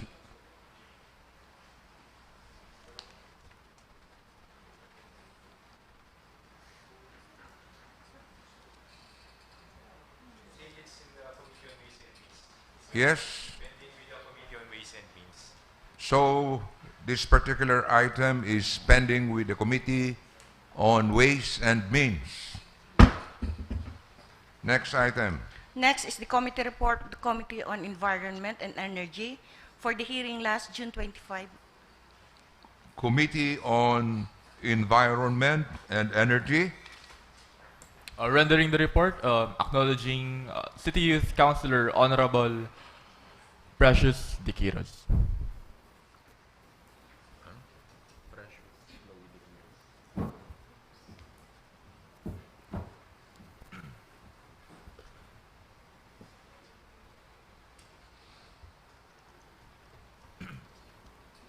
Hello. So, Mr. Chair, may I request acknowledgement of this report for the Committee on Environment and Energy. Your report is duly acknowledged. The hearing was held last June 25, 2026. There was a quorum, Mr. Chair. There was a quorum. Thank you. The first item is the proposed ordinance authored by Honorable Alan Riz C. Macaraig, amending Ordinance Number 2025-105 or the Naga City Informal Waste Sector Integration Ordinance by providing the procedure and requirements for accreditation, defining prohibited acts, and providing penalties for violations therefore. May I, Mr. Chair? Yes, please.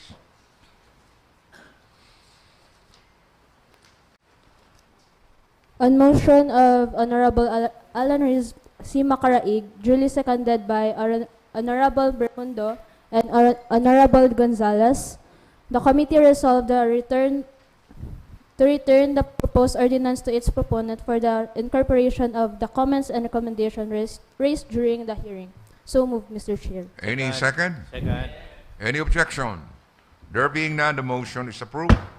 Item number 2 is the letter dated March 3, 2026 of Mr. Jose B. Gigantone Jr., OIC District Engineer, Camarines Sur, 3rd District Engineering Office, pertaining to the request for the cutting down of hazardous trees along Maharlika Highway and Barangay del Rosario, Naga City.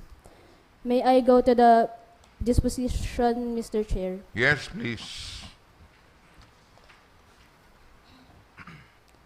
On motion of Honorable Wilfredo Jude A. Jokno, duly seconded by this honorable representation, the committee resolved to direct the City Environment and Natural Resources Office to request the Department of Public Works and Highways to lend the necessary equipment for the cutting and removal of the hazardous dead trees in Barangay del Rosario, Naga City. So moved, Mr. Chair. Any second? Any objection? There being none, the motion is approved. Resolve further to direct the Senro to inform the Provincial Environment and Natural Resources Office of hazardous trees following the completion of the activity. So moved, Mr. Chair. Any second? Any objection? There being none, the motion is approved. Items number 3 and 4 were taken up simultaneously. For the third item, the letter dated May 11, 2026 from Ms. Army Gunay, I-Governance Program Director, submitting the consolidated feedback gathered from social media channels on the proposed Ordinance Number 2001-056 promulgating rules and regulations on segregating proper disposal of garbage in the City of Naga. For the last item, the letter dated March 9, 2026 of Ms. Army Gunay, I-Governance Program Director, submitting the consolidated feedback report with reference to the publication of the proposed ordinance, amending Ordinance Number 2001-056 promulgating rules and regulations on segregating proper disposal of garbage in the City of Naga. May I proceed to the disposition, Mr. Chair? Yes, please. The committee resolved to refer the report Governance Office to the proponent for their consideration. So moved, Mr. Chair. Any second? Any objection? There being none, the motion is approved. That ends the report. Thank you, Mr. Chair. Thank you very much, City Youth Councilor Precious Diquiros. Thank you.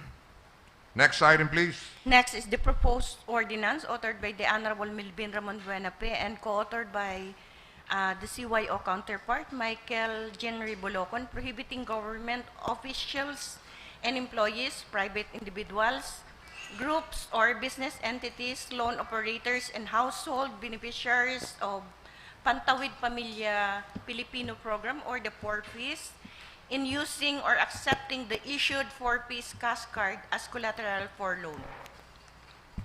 Yes, City Councilor General Omar Buenafe. Mr. Chair, this item is part of the report of the Committee on Laws and Ordinances. But with the indulgence of the chairman of the LO committee, I may present this now on second reading, Mr. Chair. Reaction from the chairman of the Committee on Laws and Ordinances? Chairman, the procedure would have to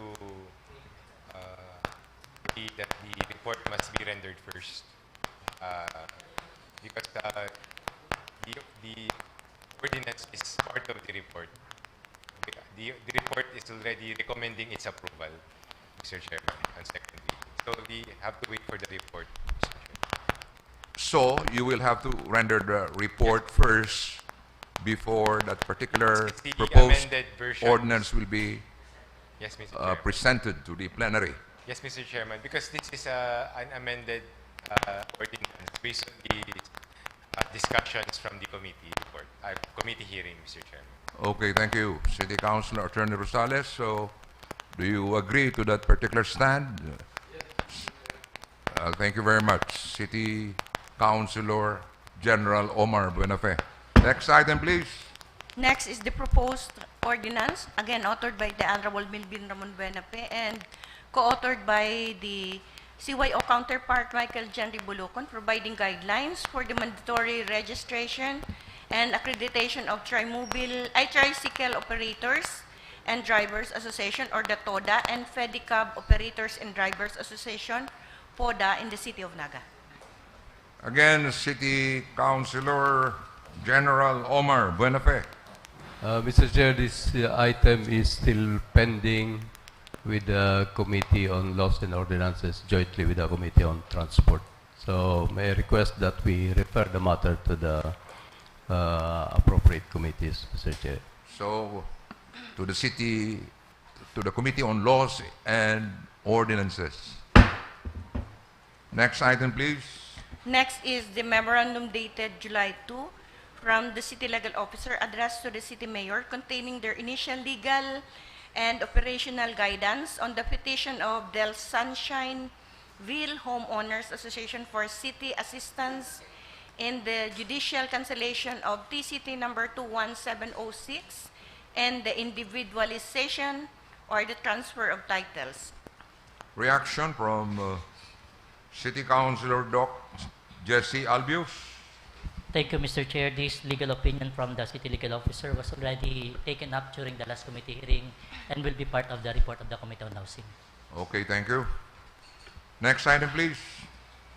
Next is the proposed ordinance authored by the Honorable Hilda Gil Abunal Gomez and CYO counterpart Kishi Gabriel Regalado, establishing the Naga City Human Milk Hub, providing for its organization, operation, and management.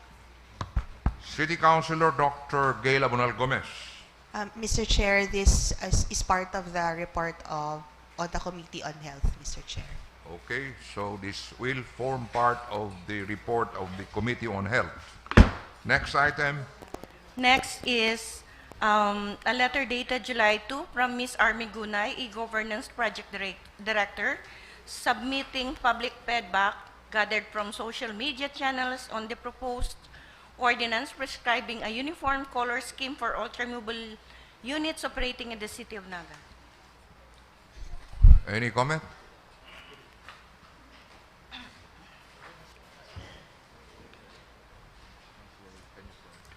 Yes, City Councilor Maria Corazon Peñaflor. Thank you, Mr. Chair. Yesterday we conducted a public hearing. We didn't finish it, so may I refer this matter to the Committee on Transport. Committee on? Transport. Transport. Okay, so we will be referring this matter to the Committee on Transport. Next item, please. Next item is the proposed ordinance authored by the Honorable Francisco Mendoza and co-authored by the Honorable Althea Isabel Reyes, strengthening the enforcement of mayor's permit compliance in Naga City. City Councilor Frank Mendoza. Thank you, Mr. Chair. That is scheduled for public hearing. So it's still pending with the Committee on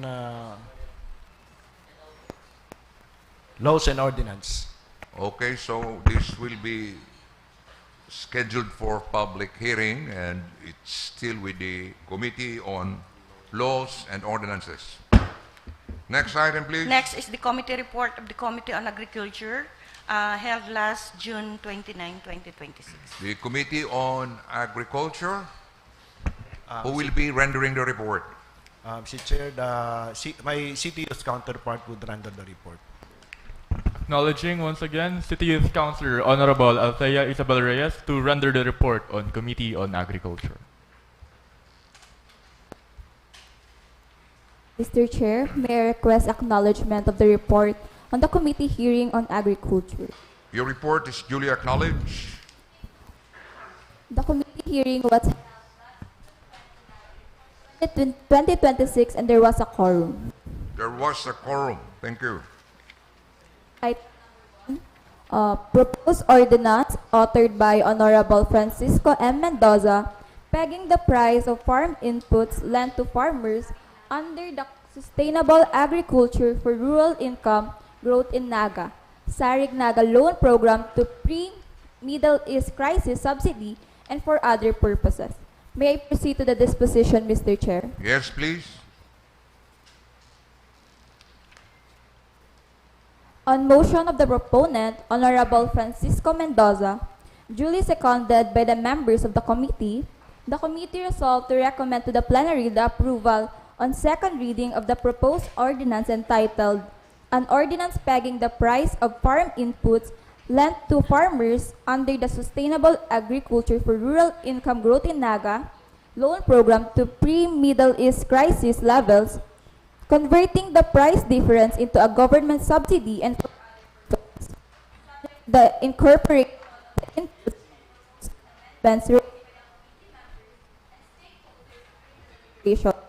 may I request to allow the proponent to present the ordinance on second reading, Mr. Chair? Okay. The principal proponent of the proposed ordinance, City Councilor Frank Mendoza. Thank you, Mr. Chair.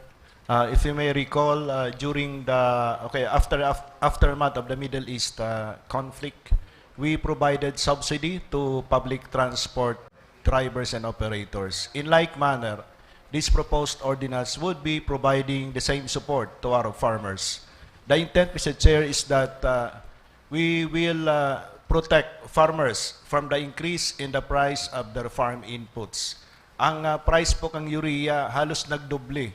Since kung i-compare po ang price kang urea from December to this month, more or less nagdoble po ang price.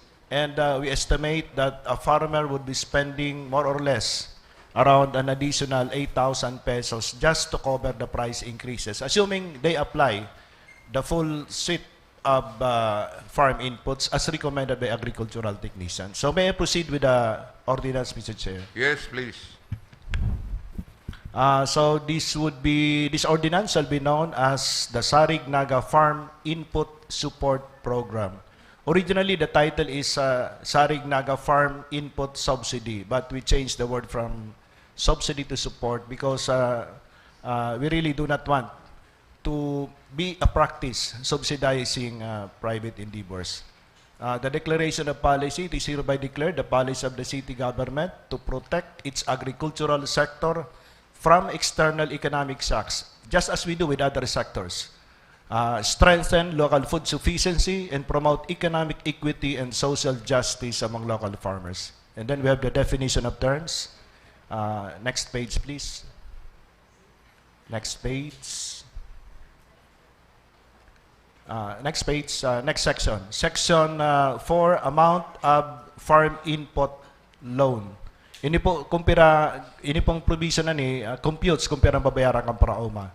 The amount of the input loan to be paid back by farmer beneficiaries shall be computed based on the price of farm inputs prior to the onset of the Middle East conflict. The difference between the current price and the pre-Middle East conflict shall be the agricultural support or subsidy of the city government. So ang gagamiton tang price, si pinakahuring price bago magkagulo sa Middle East. Section 5, period of input loan support. The agricultural support or subsidy shall apply to SARIG input loans released from February 28, 2026. Yan po si pagkambinumbak ang US-Iran until such time that any of the conditions of Section 11 herein or the sunset clause terminates the subsidy. Next is determination of pre-crisis procurement price.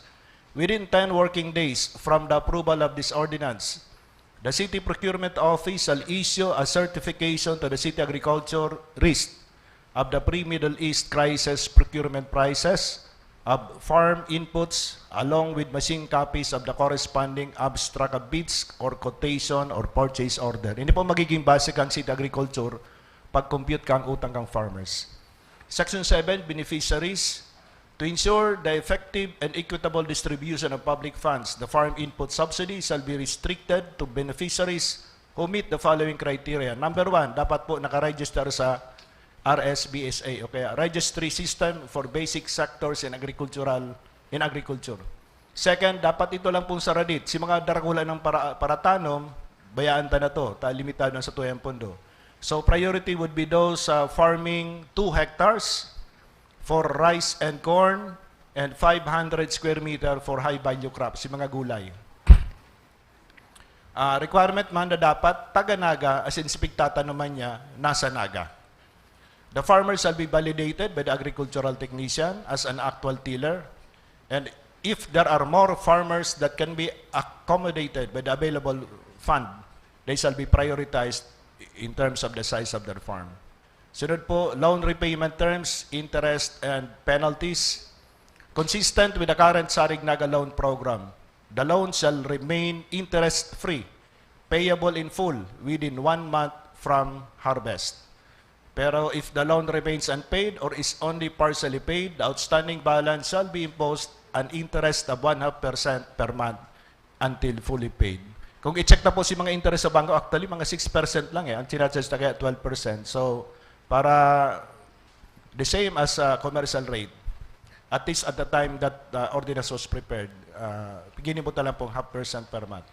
Section 9, crop failure or drop in farm gate prices.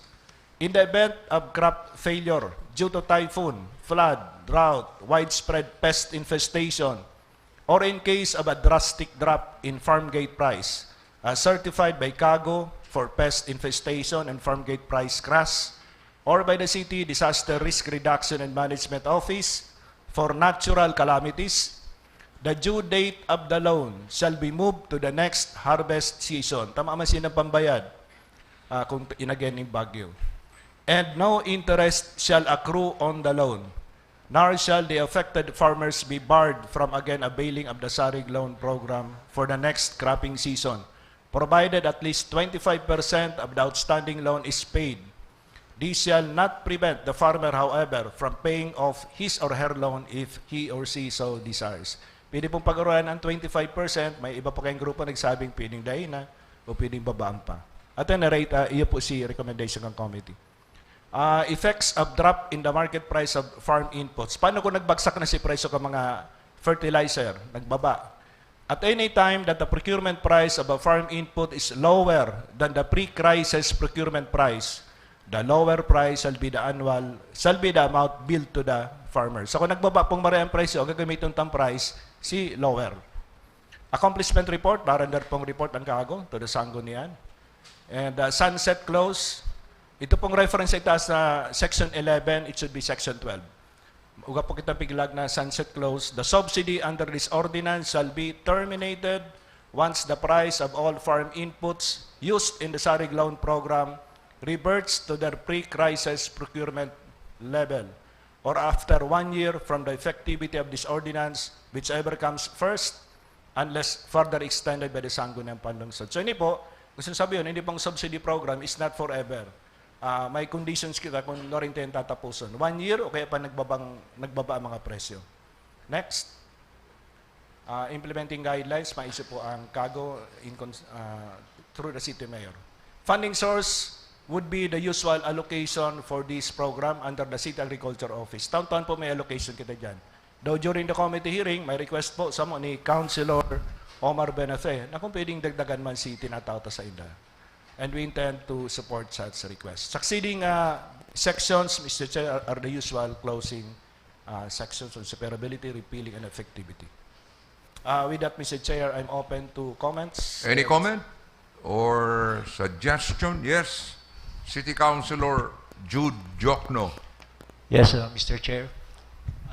May I ask the proponent if we have a data on as to how many Naga City farmers that can avail of the support? City Councilor Mendoza. If we base it on the record of the City Agriculture Office, around 110 farmers are availing of the SARIG loan program. 110 Yes. farmers. Okay. Any other comment? Reactions from the city youth officials?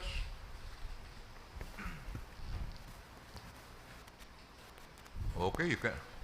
Oh yes, City Councilor Nathan Serio, please. Former city youth official. Mr. Chair, marayrahay na legislative measure ini na kulang kagianan ini sa mga parauma. Ang mga parauma baga ang nagpapakakan sa banwaan. And if you take a look at their situation, medyo sinalugod sa aros mo yung kakanon, tios.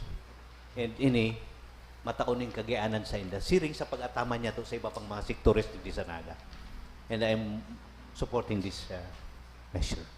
Thank you, former city youth mayor and now City Councilor Nathan Serio. I think you are now in the position to make the final motion. Thank you, Mr. Chair. Thank you for the kind words. Former city youth mayor, is still a youth councilor Nathan Serio. So with that, Mr. Chair, I move that we approve on second reading the proposed ordinance as presented. Second. Any objection? There being none, the motion is approved. Thank you. Salamat po. That is all for my report, Mr. Chair. Thank you. Thank you very much. City Youth Councilor Althea Isabel Reyes. Next item, please. Next is the joint committee report of the Committee on Children and Education on the hearing last June 29. Who will be rendering the report? Mr. Chair, will render the report. Acknowledging City Youth Councilor Lawrence Jatro Bermundo to render the report on the joint committee hearing. Mr. Chair, may I request for acknowledgement of joint committee report on children and education. Your report is duly acknowledged. The hearing was conducted on June 29, 2026. There was a quorum. There was a quorum. Thank you. For item number 1, letter dated 5th of May 2026 from Joanne B. Zara, ECCD Focal Person, City Social Welfare and Development Office, or SWDO, proposing a policy framework for the operation of all educare centers in the city of Naga. May I go directly to the disposition, Mr. Chair? Yes, please. On motion of Honorable Abonal Gomez, duly seconded by Honorable Albios, the committee resolved to require the ECCD office to submit documentary support detailing the program's expenses and funding gaps to justify the proposed 100 pesos parents participation fee. So move, Mr. Chair. Any second? Any objection? There being none, the motion is approved. For item number 2, letter dated 11th of September 2025 from Mrs. Annabel S.J. Vargas, submitting the write-up on the Parents Effectiveness Seminar, or PES, in Naga City. May I go, or may I proceed to the disposition, Mr. Chair? Yes, please. The committee agreed to await the write-up on the Parent Effectiveness Service from the CSWD. So move, Mr. Chair. Any second? Any objection? There being none, the motion is approved. The third and fourth item was taken up simultaneously.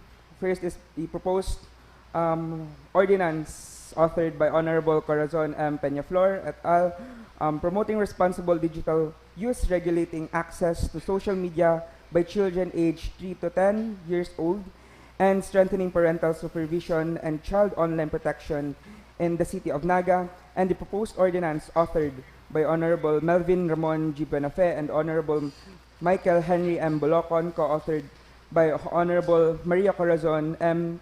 Peñaflor, Honorable Ariel M. Capos, Honorable Gail R. Abonal Gomez, and Honorable Kishi Gabriel D. Regalado, enjoining parents, legal guardians, and person exercising parental authority to strictly supervise, restrict, and disallow the access of children 15 years old and below to social media content that is violent, incites violence, glorifies violence, or otherwise encourage behaviors inimical to peace, safety, and the law, recognizing the primary responsibility of parents and guardians to guide and monitor the online conduct of their children, providing for parental accountability, preventive education, referral mechanism, and process.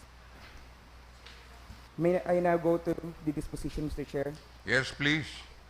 The committee directed the city officials in coordination with the committee members and principal author to consolidate the two proposed ordinances, incorporating and committee hearing, and submit the revised draft for further deliberation. I so move, Mr. Chair. Any second? Any objection? There being none, the motion is approved. Mr. Chair, thank you. Thank you very much, City Youth Councilor Bermundo. Next item, please. Next is the committee report with Committee on Housing and Settlement on the hearing last July 2. Acknowledging Honorable City Youth Councilor Francis Ray Alvarez to render the report on the Committee on Housing and Settlement. Mr. Chair, may I request the acknowledgement of this report on Committee on Housing and Settlement. Your report is due to acknowledge. The committee hearing was held on July 2, 2026, and there was a quorum. There was a quorum. Thank you.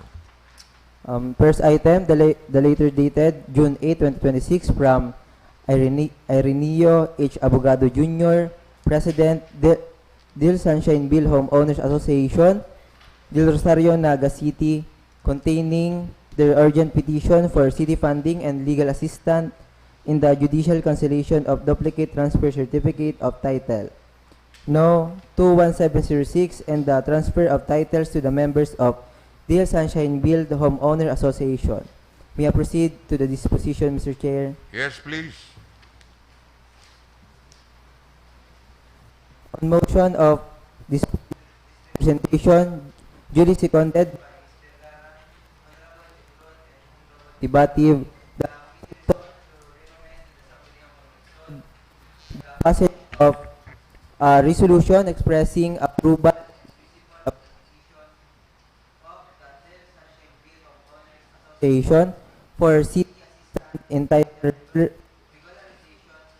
regularization the Del Sunshine Bill title regularization and housing defining its composition, function, and deliverables, and setting safeguards the use of public funds. So move, Mr. Chair. Any second? Any objection? There being none, the motion is approved. But let me just ask the question. What do you mean by approve in principle? City Councilor Albios. Mr. Chair, that's the recommendation of the City Legal Office to approve the request of the Sunshine Bill Homeowners Association, and there will be a formation of a technical working group composed of various agencies with regards to the action to be taken up for this particular request. Okay, thank you. City Councilor Dr. Jesse No Next item. No other matter, Mr. Chair. Thank you. Yes, City Councilor Frank Mendoza. Just a query, Mr. Chair. Does that mean that we are shouldering the expenses for title regularization and other requests? City Councilor Doc Albios. As for information during the committee hearing, Mr. Chair, there is already an approval from the City Mayor for the technical working group to find funding for this particular request. Okay, thank you. Thank you. Proceed. No other matter, Mr. Chair. Thank you. Thank you, City Youth Councilor Francis Ray Alferez. Next item, please. Next is the joint committee hearing of the Committee on Women and Health. The report will be rendered by City Youth Councilor, Women and Family. Gender and Health. acknowledging once again Honorable City Youth Councilor Kishi Gabriel Regalado to render the report on the joint committee hearing. Thank you.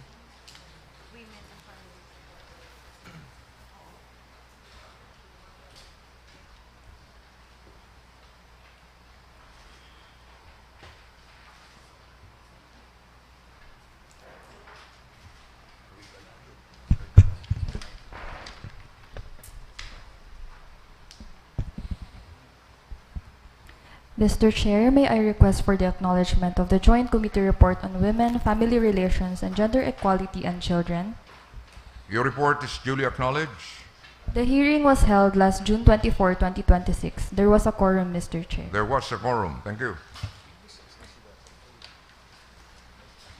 The first item is the proposed ordinance authored by Honorable Gilda Gail R. Abonal Gomez renaming the Barangay Violence Against Women and Their Children, or VAUSI, thus under Ordinance Number 2014-029 as the Barangay Violence Against Women, Their Children, and Gender Discrimination Desk, and institutionalizing the position of Barangay VAUSI GD Desk Officer in all barangays of Naga City. May I proceed to the disposition? Yes, Mr. Chair? please.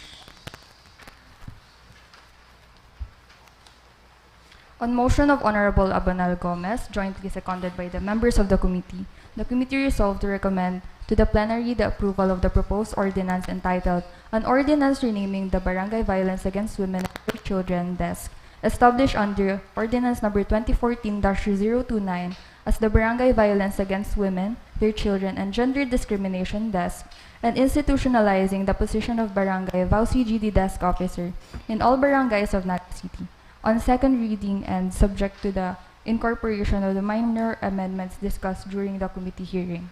With that, may I request, Mr. Chair, that the proponent be acknowledged for the presentation of the proposed ordinance. I am acknowledging City Youth, City Councilor Dr. Gail Abonal Gomez, and may I request the Secretariat to flash the proposed ordinance on the screen. Mr. Chair, may I request that this ordinance be presented next session. I believe the members were not able to peruse the proposed ordinance, Mr. Chair. So we will be tackling this proposed ordinance next session. Next session, Mr. Chair. Thank you, Mr. Chair. Item number 2 is the proposed ordinance authored by Honorable Jefferson Romeo B. Felix and co-authored by CYO Honorable Iliad Kish Nicole D. Chavez, establishing the Naga City Bantay Exploitation System against prostitution-related sexual exploitation, digital coercion, and other coded, referral-based, online or demand-driven exploitative arrangements, including those locally or online referred to as the Walker-Taker Exploitation System, and for other purposes. May I proceed with the disposition, Mr. Chair? Yes, please. The committee resolved to defer consideration of the matter and await the submission of the revised draft of the proposed ordinance incorporating the inputs and recommendations raised during the hearing.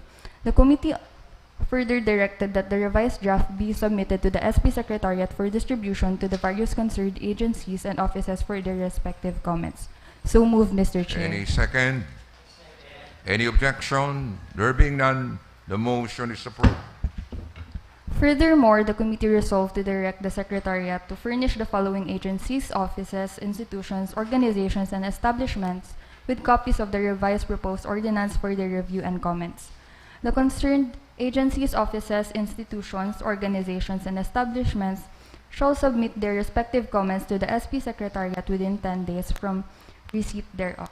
The agencies, offices, institutions, organizations, and establishments are as follows: City Social Welfare and Development Office, the City Legal Office, the Naga City GAD Office, Business Permits and Licensing Office, the Naga City Police Office Women and Children Protection Desk, the Naga City Police Office Anti-Cybercrime Group or the appropriate regional office, the City Youth Development Office, the City Budget Office, the Office of the City Prosecutor, the Department of Education, Naga City, the universities, colleges, school prefects of discipline and guidance counselors, the hotels and lodging establishments, the women's and child protection organizations in Naga City, the youth and student representatives, the organizations of social workers, the organizations of psychologists and other victim service providers, and the media practitioners. So move, Mr. Chair.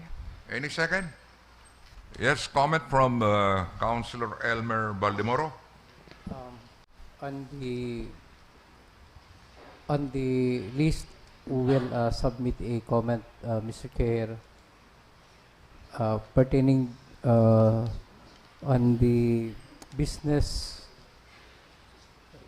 BPLO. Yes. Pababa doon.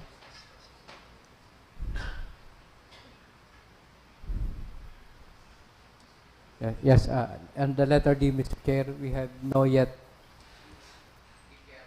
in the city. We have a licensed division of the City Treasurer's Office. So we will include that. Yes, instead of BPLO, the licensed division of the City Treasurer's Office. Okay. Reaction from the principal proponent? Will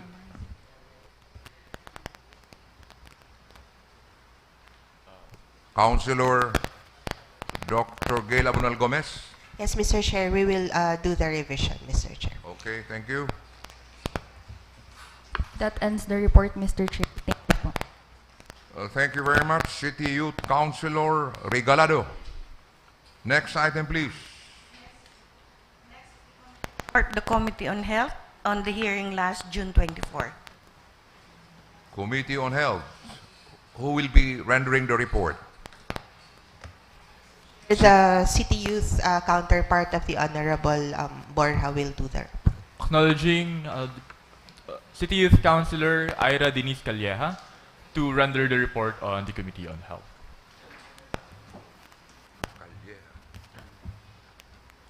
Mr. Chair, may I request for the acknowledgement of the committee report of Committee on Health and Nutrition? Your report is duly acknowledged. The hearing was held last June 24. There was a quorum. There was a quorum. Thank you. The first item is the proposed ordinance authored by Honorable Jefferson Romeo B. Felix, establishing a healthy food environment policy for city-funded programs, activities, and official food provision in the city of Naga. May I proceed to the disposition, Mr. Chair? Yes, please.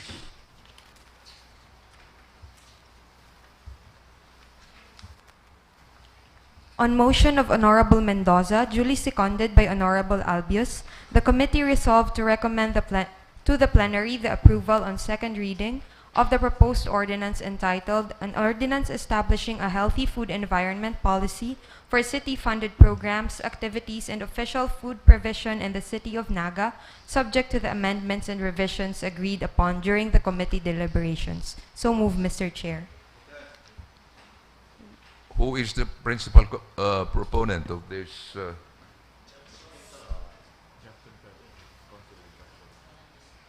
So in the absence of Councilor Jefferson Felix, we will have to postpone the discussion of this particular proposed ordinance. Next. Yes, Councilor Balimoro. May I move also, Mr. Chair, to calendar this item in the next session. Any second? Any objection? There being none, the motion is approved. We will calendar this item for the next regular session of the Sangguniang Panlungsod. The next item is the proposed ordinance authored by Honorable Jefferson Romeo B. Felix, establishing a healthy beverage policy for city-funded programs, activities, and official refreshment provision in the city of Naga. May I proceed to the disposition, Mr. Yes, Chair? please. On the motion of Honorable Mendoza, jointly seconded by the members of the committee, committee resolved to recommend to the plenary the approval of the proposed ordinance entitled An Ordinance Establishing a Healthy Beverage Policy for City-Funded Programs, Activities, and Official Refreshment Provision in the City of Naga on second reading. So moved, Mr. Chair. Again, in the absence of City Councilor Jefferson Felix, we will calendar this particular item for the session on July 14. The next item is the proposed ordinance authored by Honorable Jesse R. Albius, adopting the Drinking Water Code of Naga City, consolidating and strengthening local policies on drinking water quality regulation, monitoring, and enforcement consistent with national sanitation and drinking water laws and standards, and for other purposes. May I proceed to the disposition, Mr. Chair? Yes, please.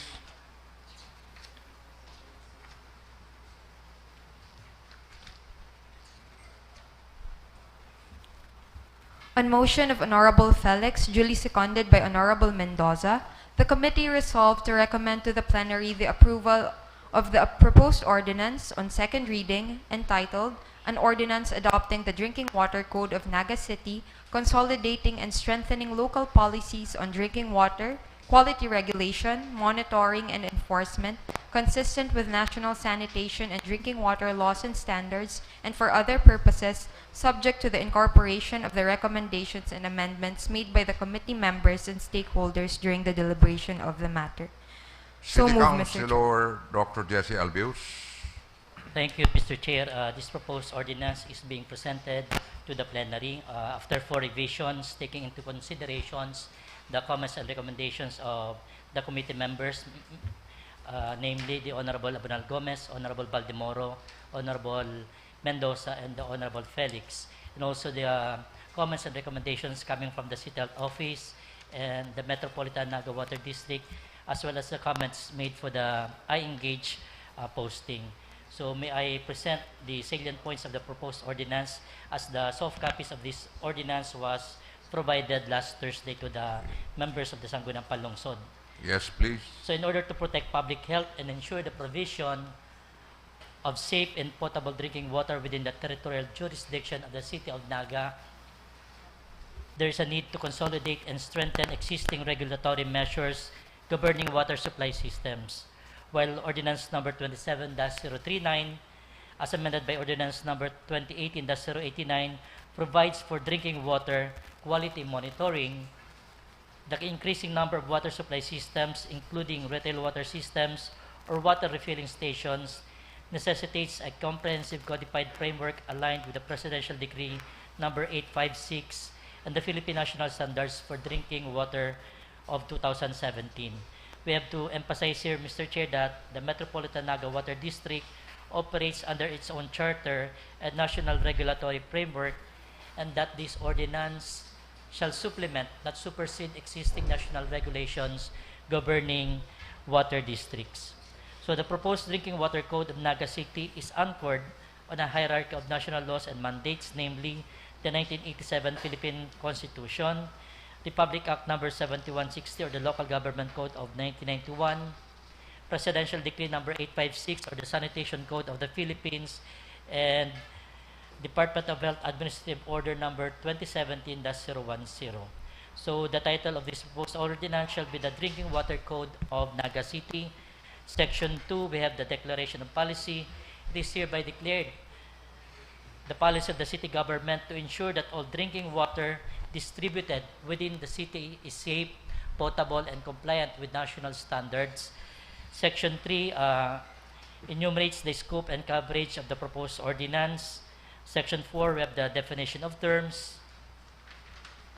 Section 5, Mr. Chair, is the institutionalization of the Naga City Drinking Water Quality Monitoring Committee, which was mandated under City Ordinance Number 2017-039 with additional members as proposed by the Honorable Baldemoro of the head of the Water Services Division, the City Treasurer, and the General Manager or duly authorized representative of the Metropolitan Naga Water District.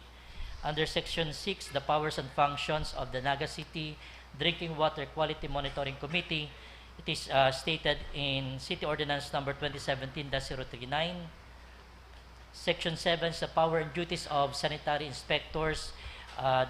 This was derived from Presidential Decree 856 or the Sanitation Code of the Philippines. For Section 8, we have the governing standards, namely the Philippine Standards for Drinking Water of 2017, Presidential Decree 856, and the relevant Department of Health issuances. Under Section 9, mandatory testing requirements. This is taken up from Annex C of Administrative Order number 2017-010 of the Philippine National Standards for Drinking Water of 2017. Section 10, there is a provision for public disclosure that all water system operators shall post the latest laboratory test results in a conspicuous area within their establishments accessible to customers. Section 11, record retention. All establishments are required to keep on the premises for a minimum period of 12 months from the date of the testing or maintenance of all the records of the establishments. Section 12, there is a provision for mandatory reporting of water contamination incidents where the operator or permittee must report the contamination incident to the City Health Office within 24 hours of discovery or receipt of laboratory results. We have also included that the presumption of operation of the facility shall commence after a certification of compliance issued by the City Health Office. For the permit requirements, these are consistent with the requirements being required by the City Health Office, namely the valid mayor's or business permit, sanitary permit issued by the City Health Office, the DOH license to operate, updated laboratory compliance results, valid health certificates of operators, and water safety plan. And Section 14, we have the operational and sanitation requirements. Section 15, the prohibited acts, it shall be unlawful to sell or distribute contaminated drinking water, operating without valid permits, letter C, falsify laboratory results, letter D, refuse inspection of water sampling, letter E, continue operation despite suspension or closure order, letter F, reselling of water in whatever type of container without the necessary business permit and updated microbiological water testing sample from the water source, and G is the processed bottled water for introduction to commerce or for commercial distribution unless there is a valid license to operate a processing plant for bottled water from the Bureau of Food and Drugs. Section 16, we have the inspection and monitoring, which is enshrined to the City Health Office as the head of office for this particular monitoring. It states there that upon issuance of a sanitary order for any violation of this ordinance, the City Health Officer, upon the recommendation of the sanitary inspector, shall request within 5 days from the City Legal Officer to issue a show cause order and conduct a conference with the business owner and the sanitary inspector. After due process, the City Legal Officer shall implement the appropriate action or penalty if warranted. In Section 17, we included the complaint and consumer feedback mechanism, Mr. Chair. On Section 18, we have provision for the preventive suspension shall be ordered when by microbiological contamination is confirmed, public health is at imminent risk, repeated violations are committed. Letter D, sanitary order was issued to temporarily stop operations. Under Section 19, we included the emergency public health measures that in cases of contamination, outbreak, or environmental disaster affecting drinking water quality, the city mayor, upon the recommendation of the City Health Officer, may order temporary closure of affected system, mandate disinfection procedures, issue public advisories, and letter D, require corrective compliance measures. In Section 20, we have the penalty provisions, Mr. Chair. For the first offense, we have 1,000 pesos. Second offense is 3,000 pesos. And third offense is 5,000 pesos and or cancellation or revocation of the mayor's business permit. For Section 21, we have the Drinking Water Quality Registry. The City Health Office shall maintain a public registry of licensed drinking water system operators, latest compliance status, and the recorded violations and sanctions. For Section 22, we have the compliance period that says that all existing retail water systems shall be given a period of 60 days from the effectivity of this code to fully comply. Other sections are the usual inclusion in the proposed ordinance, Mr. Chair.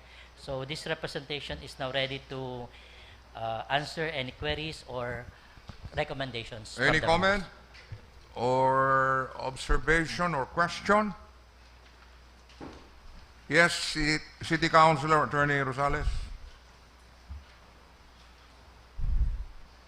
Mr. Chairman, I'd like to make some clarifications on the requirement for testing conducted by water servicing stations, water refilling stations, Mr. Chairman. The requirement here states that these businesses should comply with a monthly microbiological examination. Now, my question, Mr. Chairman, is should these water refilling stations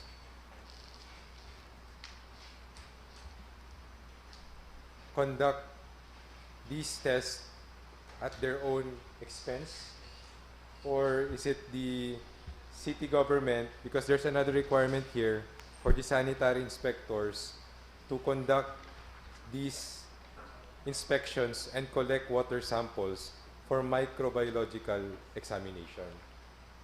Answer, City Councilor Albios. Yes, Mr. Chair. The fees to be used for this water testing shall be shouldered by the water establishments. This is the usual process now, Mr. Chairman. Who will be The owner of the shouldering the expenses? the owner of the water refilling The stations. owner, Yes. and not the city government. Yes, Okay. Mr. Chair. And the question, Mr. Chairman, is are the fees already provided? Oh no, Mr. Chairman. Is it the sanitary inspectors who will be collecting the fees for these laboratories? Is that what is my understanding correct, Mr. Chairman? Kindly answer the question of City Councilor Attorney Rosales. Yes, Mr. Chair. City Councilor Doc Albios. The current practice is if ever the sanitary inspector collects samples, they pay the laboratory testing fees either sa Metropolitan Naga Water District or to other private laboratory testing centers. Okay, thank you. And if these water refilling stations, Mr. Chairman,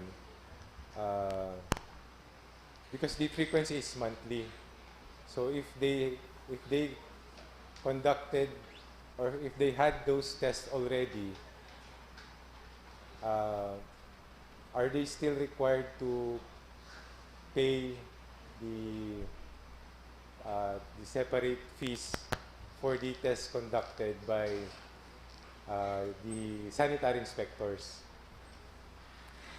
Again, Chair. City Councilor Albios. Yes, Mr. Chair, the requirements is on a monthly basis. So if the test conducted was, let's say, was taken on the 5th, then it should be valid until the next month, until the 4th of the month. Okay, thank you. Mr. Chairman, I have a concern about the fee collection, Mr. Chairman, because one of the complaints that I've received from certain operators of water refilling stations is that it is the city government employees who are collecting the fees for private laboratories.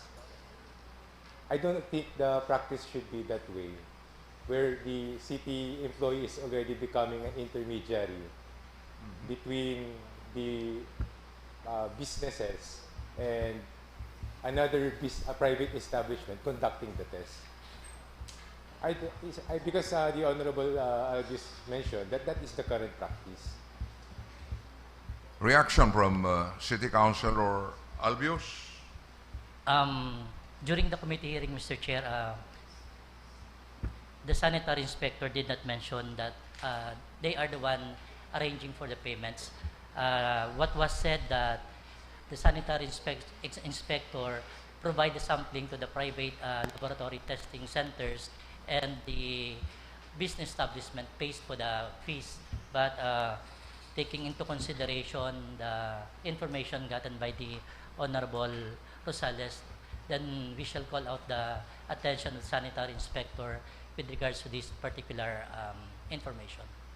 So that will be reflected in the proposed ordinance. Yes, City Councilor Baldimoro.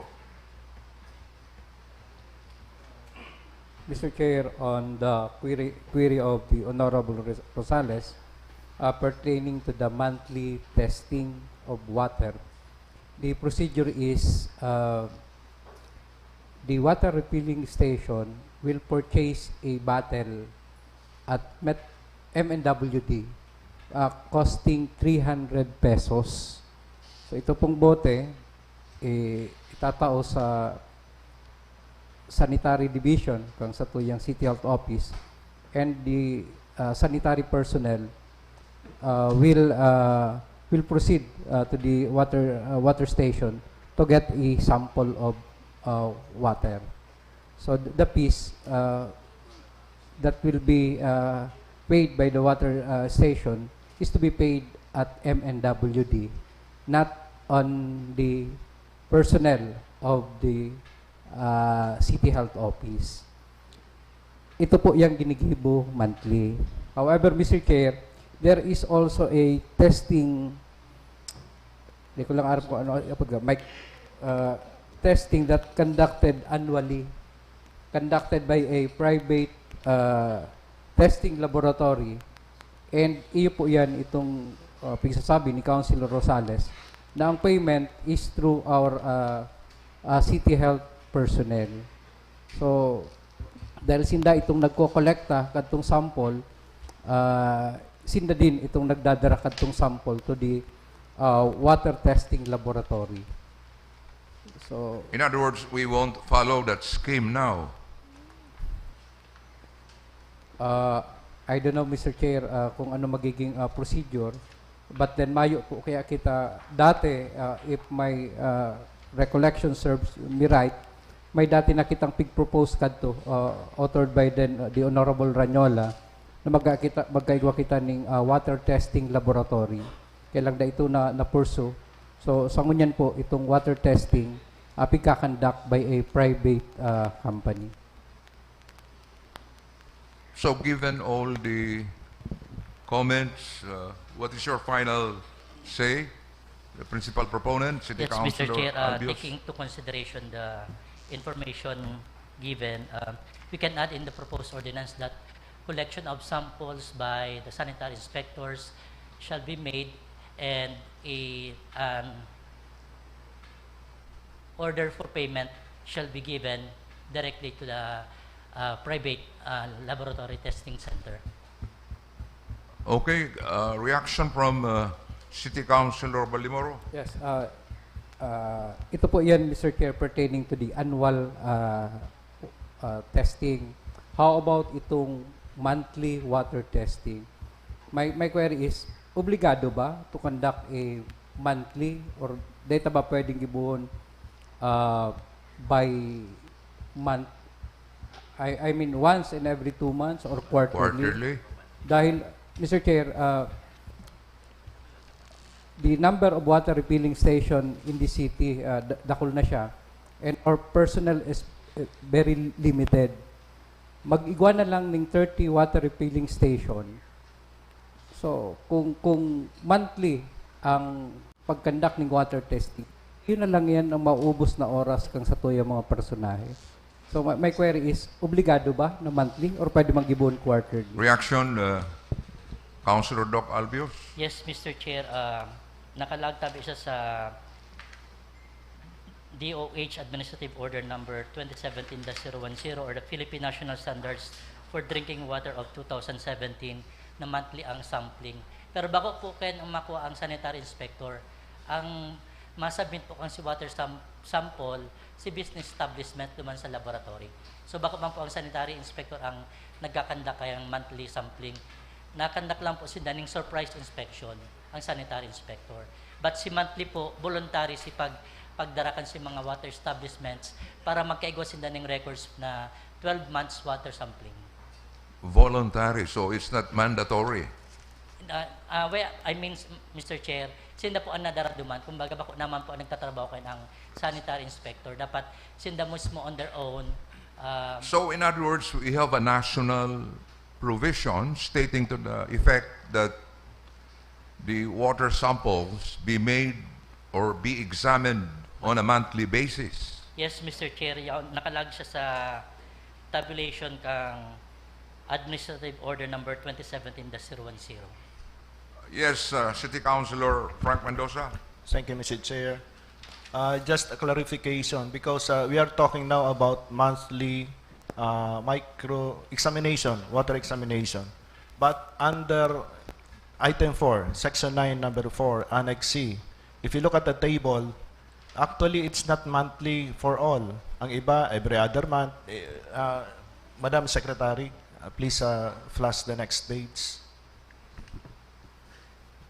If you look at the table, it's shown there that for level 1, every 3 months, level 2, every other month, level 3, 2 samples monthly, and level 3 po, yun po yan ang MNWD. Depende sa population served. And next page is all buildings, 1 sample every other month. Pero kung more than 600 ang residents, 1 sample monthly. And food establishment, 1 sample every other month. Ice plant, once a month. So, may we be clarified which ones actually do we have to comply? Because again, City Councilor Albios. Yes, Mr. Chair. Iglagta po yan anong tabulation para kung anong requirements na nag-apply sa particular establishments, nakalag na po dyan. For instance, yung mga water refilling stations, ang require sa inda is monthly water sampling. Pero sa ibang, for instance, yung nakalag dyan na below 100 to 200 every other month ang nakalag. So at least may reference na po kang interval kang water sampling si appropriate sa business establishments. Are you satisfied with the answer of City Councilor Albios, City Councilor Frank Mendoza? If that is the intent of the author, then it should be reflected in item number 1 of section 9, because item number 1 states that microbiological examination at least once every month, without any distinction as to which water source or supplier is referred to. Yes, Councilor Albios. We can revise that, Mr. Chair, to include that microbiological examination depending on the requirements by the Philippine National Standards for Drinking Water of 2017. So you can include Yes, Mr. Chair. appraise there. Yes, Mr. Okay. Chair. Just an additional information with regards to query ni Honorable Valdemoro. It was emphasized, Mr. Chair, during the committee hearing that for a certificate of potability, this is being issued by the City Health Office. Kinakaipuan po kaniyo ang 12 monthly water sampling para maka-issue po ng certificate of potability ang City Health Office. Yes, Councilor Aris Magaraig. Mr. Chair, just a query whether schools are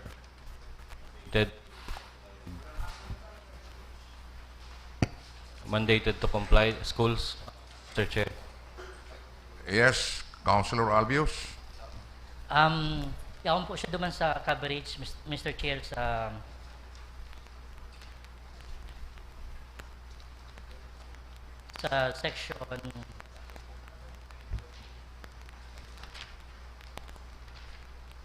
section 3, scope and coverage. All public water supply systems such as MNWD then mobile water systems. But ang may ano po kanina, kung sisay ang nagsusupply din ng tubig.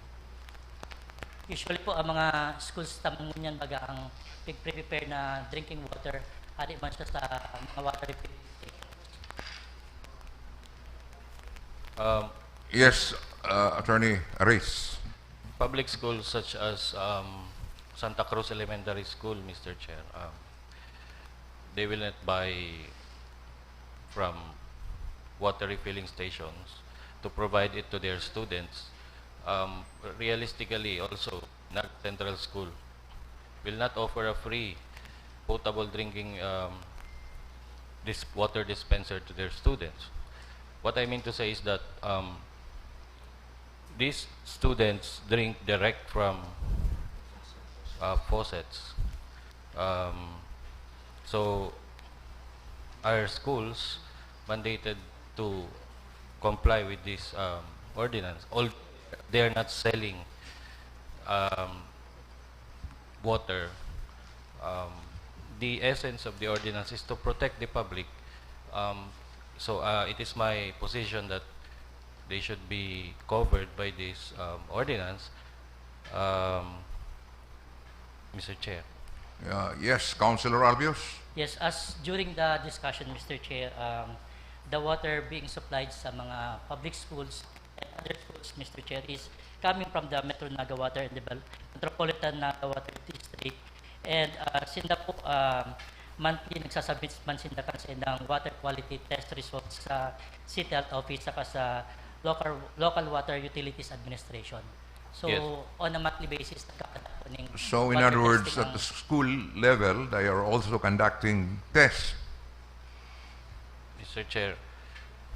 Yes, Councilor Attorney Macaray. With that reasoning, Mr. Chair, these water refilling stations also get water from MNWD. So it would be redundant for them if the MNWD is conducting a water test on their own lines. So why add the burden to these water refilling stations? In fact, they make the water more cleaner, Mr. Chair, because of their so many stages of filtration, which the MNWD does not have. So I don't get the reasoning, Mr. Chair. Again, can you answer that? City Councilor Doc Albios? Yes, Mr. Chair.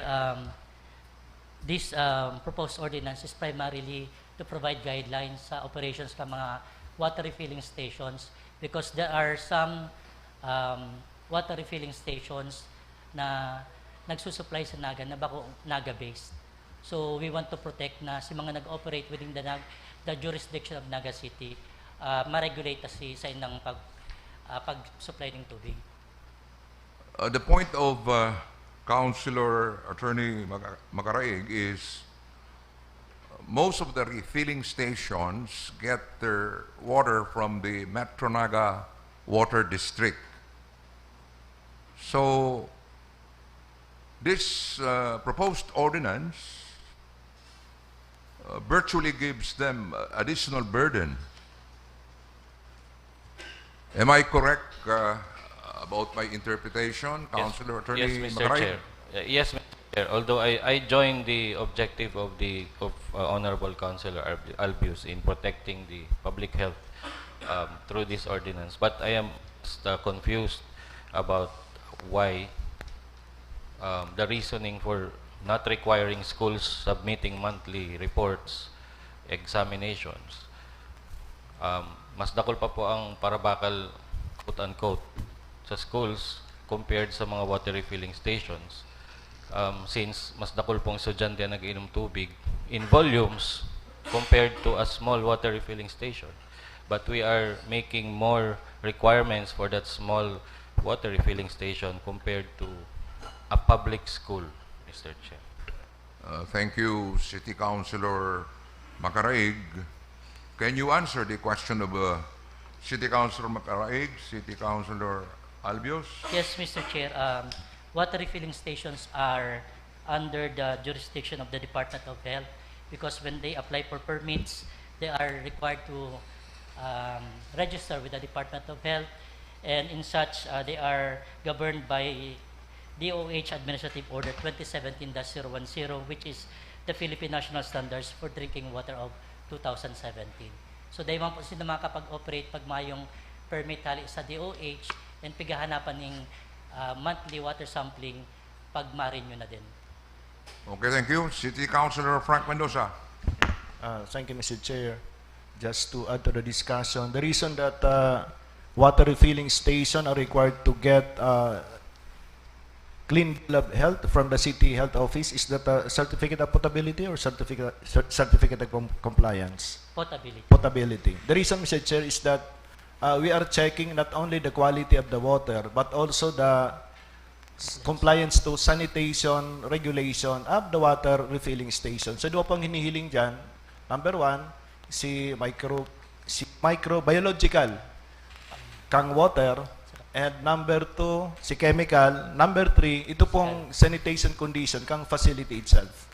So it doesn't follow that because ang source nila MNWD, okay na ang tubig nila, dapat mabisita mang giraray. So that's the reason, Councilor Aris, Mr. Chair, why they still have to get certification or clearances from the CHO. Yes, reaction from Councilor Attorney Macaraig. Yes, Mr. Chair. So with this ordinance, we are saying that without that certification, no water is safe to drink in Naga City without that certification. Is that what the ordinance is trying to say, Mr. Chair? A reaction from the principal proponent, Based City on Councilor the- Albios. On the legal aspect, Mr. Chair, yes, because there is a requirements for them to submit 12 monthly sampling results. Okay. Yes, City Councilor Frank Mendoza. I happen to be present during the committee hearing. Just to respond to Councilor Aris, it does not follow na pag mayong certification of potability or compliance, bako ng potable ang water, ibang situation man. The purpose of this ordinance is only to regulate. So it doesn't follow na pag mayo isa kani mga pigahagad ta, bako siyang potable. Pero kay pon may proof na potable talaga siya because ang nag-iinom kani are the public. So may obligasyon po ang LGU to ensure na potable ang water. Thank you, City Councilor Frank Mendoza. Another rebuttal from City Councilor Macaraig. My concern is that even in City Hall, there's no potable drinking water. We're just across the water district because we do not have that certificate. That's why I personally provided some of the water dispensers here, Mr. Chair. Can we add in the ordinance that public institutions ensure that that they have a source of potable water free to the public? Ang nakalag po digdi all buildings, more or less 600 to service people serving on a daily basis. Sa City Hall po, thousands every day. And we cannot even offer a free drinking potable water. Nakakasupog man po ito. We are requiring other people, we are requiring businesses, but this LGU, in its own City Hall, does not have a potable drinking water. City Councilor Aris Macaraig, what specific provision do you want to be included in the proposed ordinance? That all public institutions comply with the requirements for a potable drinking water source in all its buildings, Mr. Chair. Yes, the proponent, please. Yes, Mr. Chair, this is included under item number 4 of the tabulation. All buildings such as residential, commercial, industrial, and institutional buildings. To make it clear, public buildings, Mr. Chair. Okay, please. Barangay halls even does not have this provision, Mr. Chair. Even the City Health Office, last year I checked. Ikaw po sindang water dispenser, may nakalag duman, 5 pesos ang sarong refill. I have a picture and anyway, it was taken down. We are requiring the other institutions, but we first require the public institutions, Mr. Chair. So kindly reflect in your proposed ordinance the comment made by Councilor Attorney Macaraig, City Councilor Albios. Yes, Mr. Chair, we will add specifically yung public buildings. Yes, please. A comment from the co-chairman of the Committee on Health, City Councilor Dr. Gail Abunal Gomez. Yes, Mr. Chair, just some information for the Honorable Macaraig. Both the MNWD and the DepEd are members of the City Nutrition Council, and as such, they provide us regular reports on potability and sanitation concerns, Mr. Chair.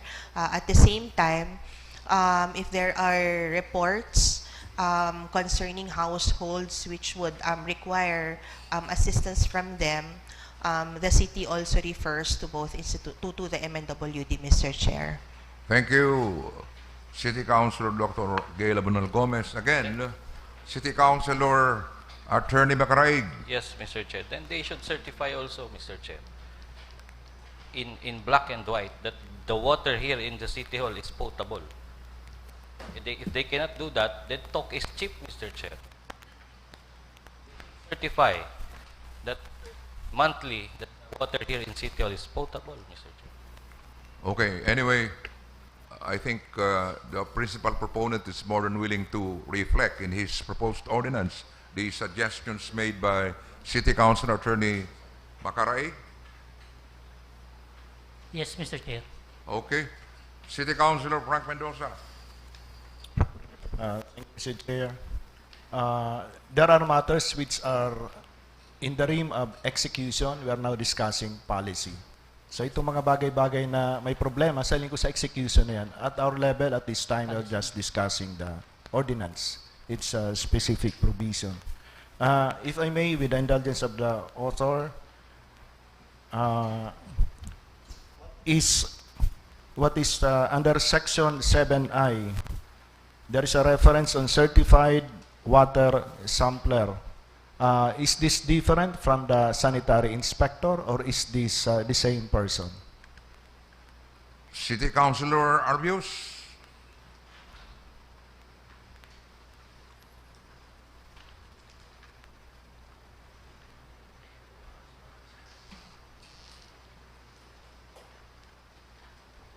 Kindly answer the question of City Councilor Frank Mendoza. Yes, Mr. Chair. These are personnel who are with the sanitary inspector. They are authorized to get samples provided under the supervision of a sanitary inspector. Okay.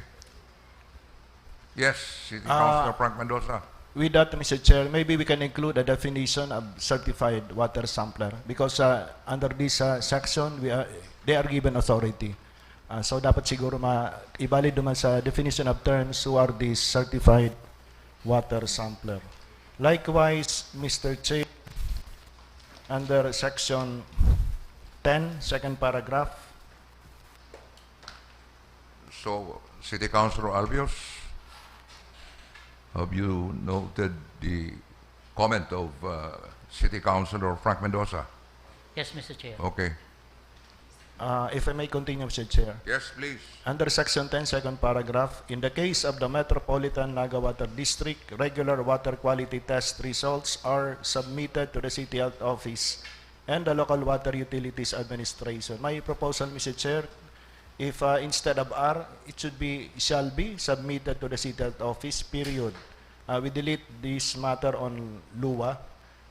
Selling ko, may sadiri man sindang rules to follow. Ang sa tuya lang, compliance with the requirements of the city government. So if the proponent would agree that we... Reaction from City Councilor Doc Albios. Yes, Mr. Chair. This representation is amenable to the proposal of the Honorable Mendoza. Likewise, Mr. Chair, under section 15, letter G, there is a parenthetical reference to read, which reads, parenthesis, adopted from Bureau of Food and Drugs Administration, etc. Siguro pwede tayo ng halion ini. Reaction from the principal proponent? Yes, I am amenable, Mr. Chair. Okay. And I think, Mr. Chair, there are other portions of the ordinance with similar references to national issuances. Baka pwede ta naman halion. Again, reaction from the principal proponent? Yes, Mr. Chair. The recommendation of the Honorable Mendoza is well taken and noted and will reflect in the final version of the proposed ordinance.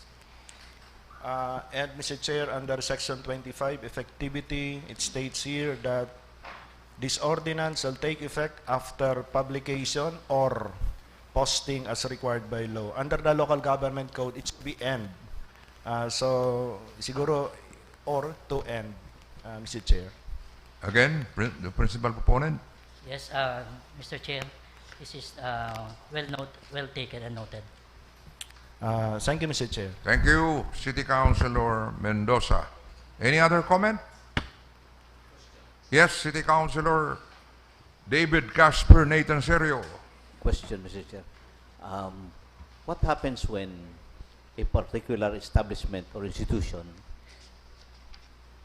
fails during the testing, water testing laboratory test? Halimbawa, nagre-require kitang 1 month or 12 months, 1 year or 12 months na test results. Halimbawa, ang kabanga kayan, fail siya. Tapos si kabanga, si 6, pasado siya. Ano may epekto yan sa pag-issue ng business permit kang city o renewal of business permit ka particular institution, establishment? City Councilor Albios. Mr. Chair, ang practice po is pag may nag-positive, pagtatawan talaga, tulusin na ng notice of violation, then to comply with the negative results kang water sampling. Until there's na makaris kang negative, they po na pwede mag-operate. And they won't be allowed to operate? Yes, Mr. Chair. Okay. Any other reaction? Yes, Councilor Attorney Macaraig. My query, Mr. Chair, Section 15, letter F. Reselling of water in whatever type of container without necessary permit and updated microbiological water testing sample from the water source is a prohibited act. Those required monthly testing here. What happens if may delay on the part of the testing process? Delay in the release of the results of the testing process? They required to stop operating? Councilor Albios. For as long as Mr. Chair nakasubmit naman si water sampling and nagalating results, they are considered regular in operation. Thank you. Okay, thank you. Any other comment? Yes, City Councilor Jude Jokno.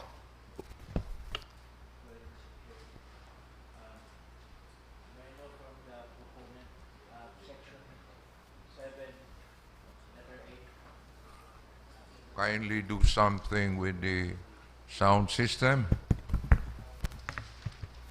Yes, letter A, conduct regular and unannounced inspections of all drinking water supply systems. May I know how often is regular? And if ever mayroon bang may incur na penalties yung hindi compliance sa or ito na ba yung grupo na kumukuha ng samples? Councilor Albios. Okay. That falls sa powers and duties kang sanitary inspectors, Mr. Chairman.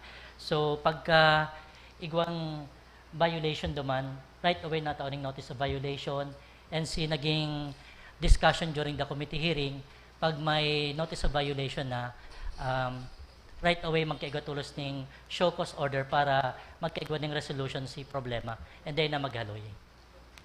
Okay, thank you. Any other comment? Yes, Councilor Mendoza. Nagipong issue sa radyo dati, itong mga kakanan. So just for clarification, the query is, ano ang mga kakanan? Are they required to get, are they required under the ordinance? to get a water quality test? City Councilor Albios. Mr. Chair, ang nagiging practice ko niyan, si mga establishments na under this Department of Health Administrative Order 2017-01, required sinda, pero itong mga food establishments dahil ang water supply nila is MNWD and naman sa pigpasata ng ordinance sa water na pigre-require lang sa 6 months mga saradit na mga establishments every 6 months, carinderias and food eateries. Okay. So, thank you. Any other comment? From the city youth officials? Any remarks from the city youth or councilors of the honorable body? There being none. No comments. So, I believe we are ready to file the motion for approval Yes, Mr. Chair. on second reading. May I move that we pass this proposed ordinance, the Water Code of Naga City, with some amendments on second reading. Any second? Any objection? There being none, the motion is approved. I think you have set a record for standing for more than 1 hour. The fourth item is the proposed ordinance authored by Honorable Gilda Gail R. Abunal Gomez, establishing the Naga City Human Milk Hub, providing for its organization, operation, and management, and appropriating funds therefore. May I proceed to the disposition, Mr. Chair? Yes, please. On motion of Honorable Felix, jointly seconded by the members of the committee resolved to recommend to the plenary the approval of the proposed ordinance entitled An Ordinance Establishing the Naga City Human Milk Hub, providing for its organization, operation, and management, and appropriating funds therefore on second reading. Again, the proposed ordinance is now flashed on the screen. Reactions, comments, questions? The principal proponent, City Councilor Dr. Gail Abunal Gomez. Yes, thank you, Mr. Chair. Mr. Chair, it's mandated that our basic health services should be including programs on maternal and child care. In fact, RA 11148 or the Kalusugan at Nutrition ng Magnanay Act mandates that LGUs should ensure access to nutrition interventions in the first 1,000 days of life. The Breastfeeding Act, Mr. Chair, recognizes breastfeeding as the optimal source of infant nutrition. And the World Health Organization recommend exclusive breastfeeding for the first 6 months of life and continued breastfeeding thereafter, and recognize donor human milk when mother's own milk is not available as the next best option for especially for vulnerable newborns and infants. And the Naga City has also pledged to achieve this purpose, Mr. Chair. So it has invested in maternal, newborn, and child health services. Thus, Mr. Chair, this proposed ordinance titled the Naga City Human Milk Hub, providing for its organization, operation, and management, and appropriating funds therefore. So included here, Mr. Chair, would be programs and services already being implemented are our education and counseling services. By the way, Mr. Chair, this will be lodged under the City Population and Nutrition Office. Part of the services, Mr. Chair, would be safeguards for the voluntary donations, because milk donation is completely voluntary. But these mothers shall prioritize their own infant's nutritional needs, and that only those with adequate or excess milk supply should consider donating. Health workers shall identify potential donor mothers, especially those with healthy, adequately thriving infants, those mothers reporting excess milk while practicing exclusive breastfeeding, and those who have expressed willingness to help other mothers and infants. and of course, those who meet preliminary health and lifestyle criteria. The City Population and Nutrition Office shall conduct milk letting days or breast milk donation drives, undertake partnerships with other breastfeeding support groups, and implement recognition programs for consistent donors, continue their information campaigns. The city shall provide as support to donors, provide milk storage bags, basic lactation supplies, and nutritional assistance in kind to qualified donors. If necessary, also shoulder laboratory screening costs or recognize recent laboratory results. Who are the eligible donors, Mr. Chair? A mother may donate breast milk if she is in good physical and mental health, currently breastfeeding a healthy infant, has excess breast milk after meeting her own infant's needs, practices proper personal and breast hygiene, provides voluntary written consent, passes medical history and lifestyle screening, and tests negative for all mandatory laboratory examinations. Section 8B, Mr. Chair, lists down the conditions when a mother cannot be eligible to donate. One such would be the mother having communicable diseases which might be transmissible through breast milk. There is a mandatory screening procedure for this, Mr. Chair. So an initial interview will be first conducted, a lifestyle check as well, a physical assessment by a qualified health worker, laboratory testing. There, Mr. Chair. All these records are going to be kept in the Human Milk Hub, which will be lodged in the office of the city. For now, Mr. Chair, our breastfeeding corner is at the City Population and Nutrition Office. Section 9, Mr. Chair, is a very important provision, Mr. Chair, calling for the informed consent. So no breast milk shall be accepted for donation without prior written informed consent from the donor mother. These forms shall be provided in Bicol, Filipino, and English. Illustrated or audio version shall be made available for persons with low literacy, visual impairment, or intellectual disability. Section 10, Mr. Chair, provides for milk collection and cold chain.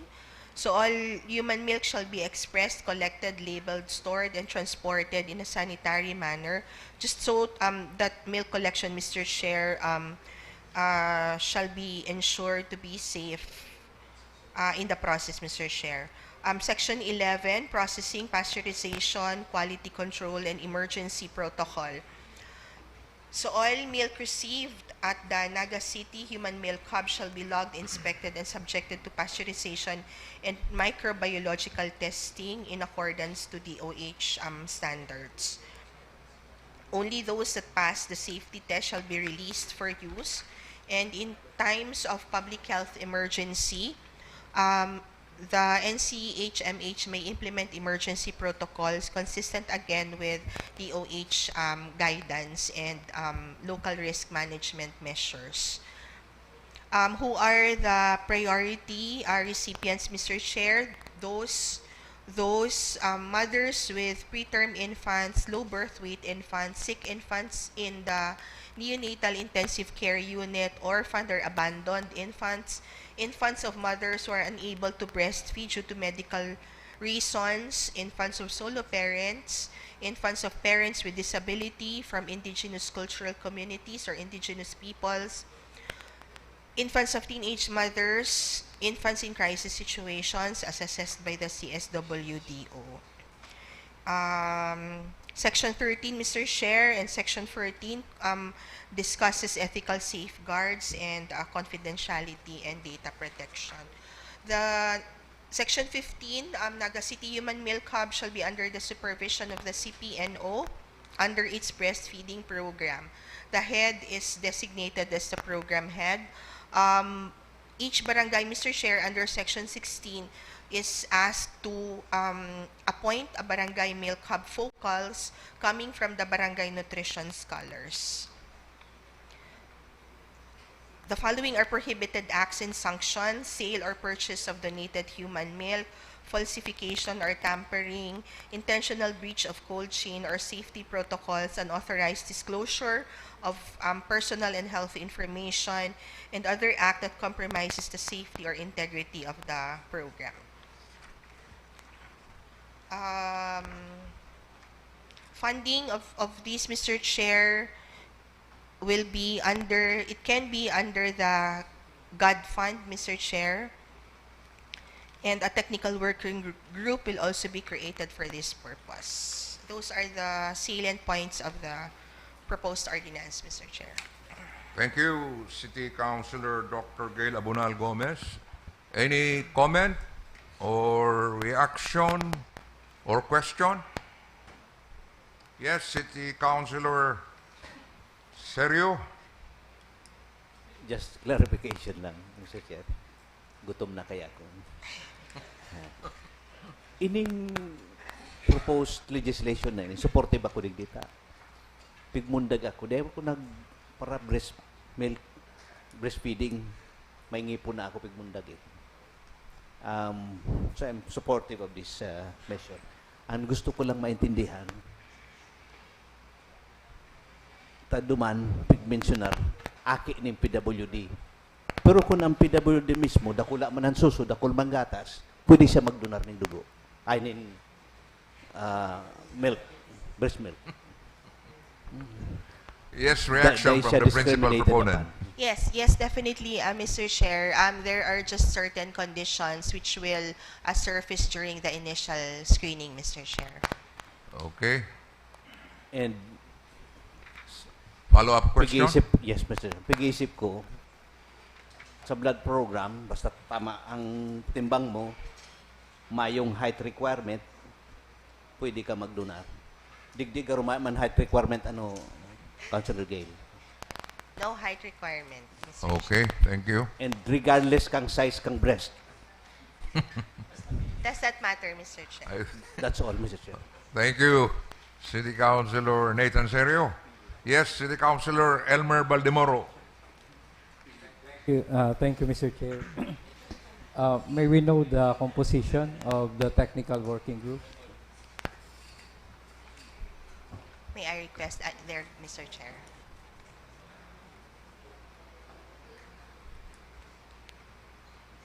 Could we include, Mr. Chair, if the proponent is amenable, the Naga City Children's Office to include in Naga the City Children's Office, Children's Affairs Office. Yes, yes, definitely, Mr. Chair.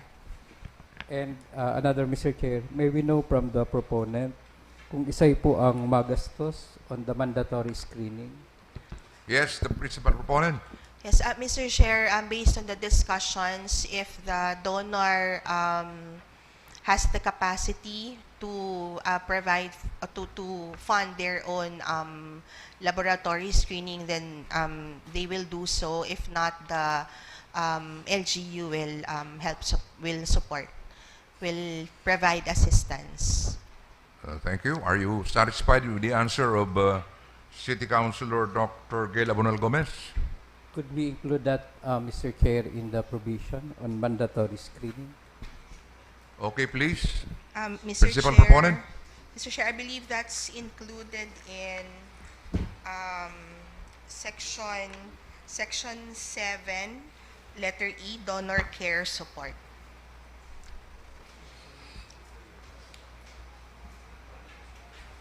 Section 7. Section 7, letter E, Mr. Chair, under programs and services. Okay. Any other comment? Councilor Baldemoro? Thank you. Comment? Observation or question? From the CYO. Any manifestation, comment, or remarks from our City Youth Councilors? There being none. There being none, I think the principal proponent can make the motion. Yes, Mr. Chair, before the motion, Mr. Chair, I thank the members of the committee and the City Population and Nutrition Office.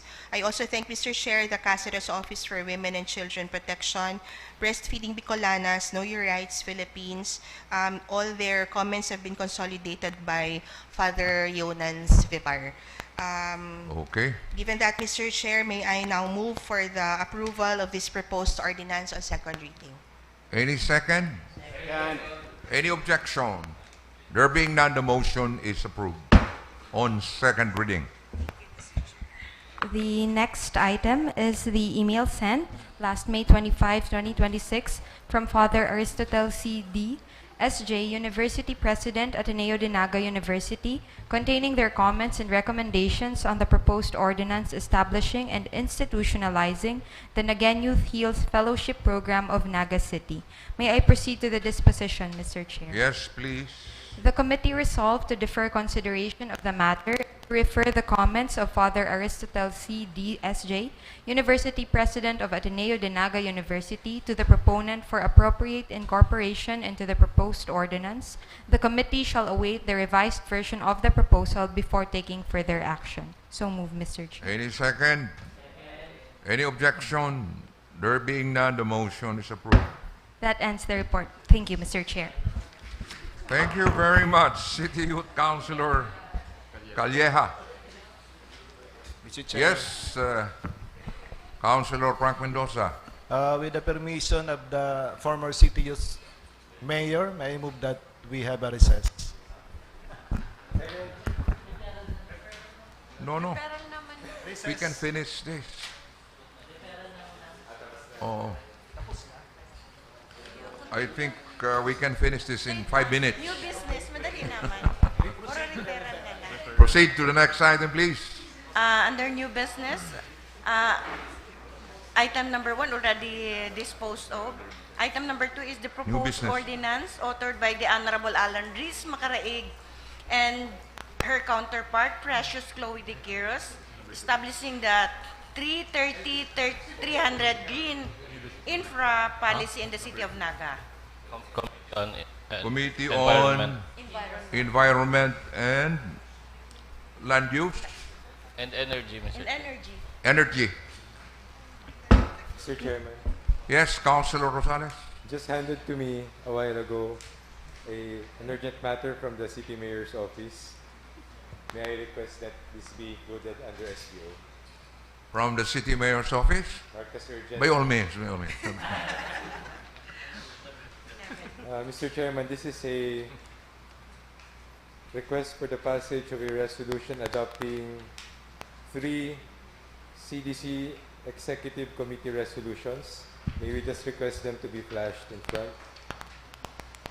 First is a resolution endorsing the revision of the scope of work, renaming of various infrastructure projects under the Local Development Fund, and increase of their estimated total project cost from 14.2 million to 20.2 million in the annual investment program for 2026 to facilitate the implementation of said projects.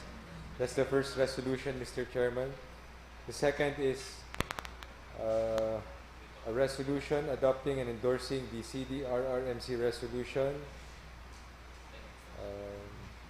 I think these were discussed in a previous session where Mr. Reyno Rodriguez was here.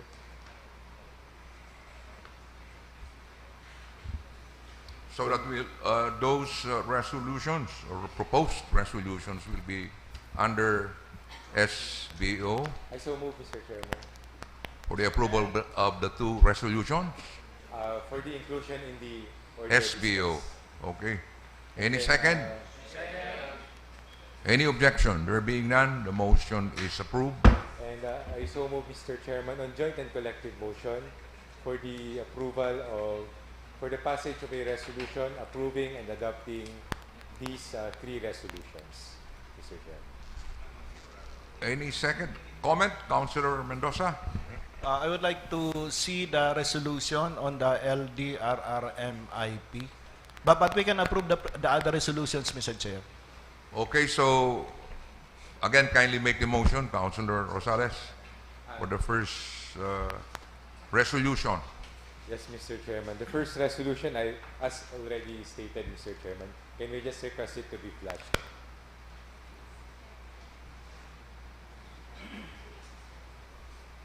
(2026-10). Mr. Chairman, I move for the passage of a resolution approving and adopting resolution number 2026-10 on joint and collective motion, Mr. Chairman. On joint and collective motion. The second resolution, may we request it to be flashed? This pertains to the changes in the Local Disaster Risk Reduction Management Plan for 2026.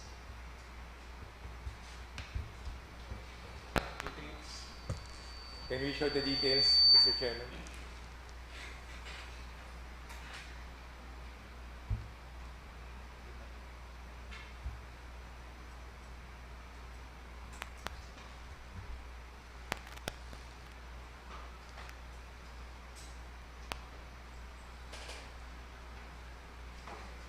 Okay, so what is your question, City Councilor Frank Mendoza? I am concerned, Mr. Chair, or rather my concern, Mr. Chair, is about the El Nino Mitigation Fund. Is there any provision on that? Mr. Chair, Okay, yes, City Councilor Attorney Macaraig. it was lengthily discussed during the council meeting. The El Nino. So in other words, during the CDC meeting, the El Nino Yes, Mr. Chair, including phenomenon was mitigation. duly discussed. Yes, Mr. Chair, by the city agriculturist himself, including the number of sacks of seeds, corn seeds, I think, if I remember it right, to be purchased in anticipation of the El Nino. Mr. Chair. Again, City Councilor Frank Mendoza. Discussion, did that end with a specific provision on appropriating so much amount from the disaster calamity fund? Again, City Councilor Attorney Macaraig.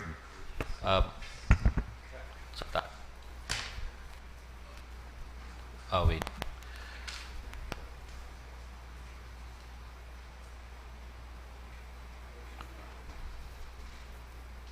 Reallocation.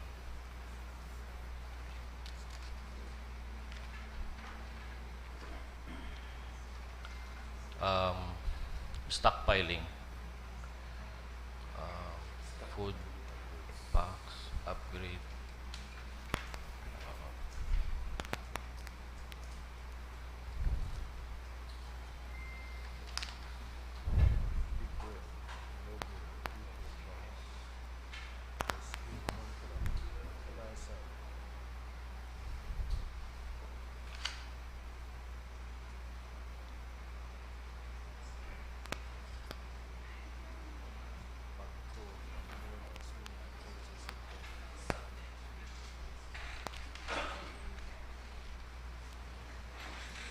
Okay, City Councilor Frank Mendoza. There is no item on that, Mr. Chair, as per the second resolution of the CDRRMC.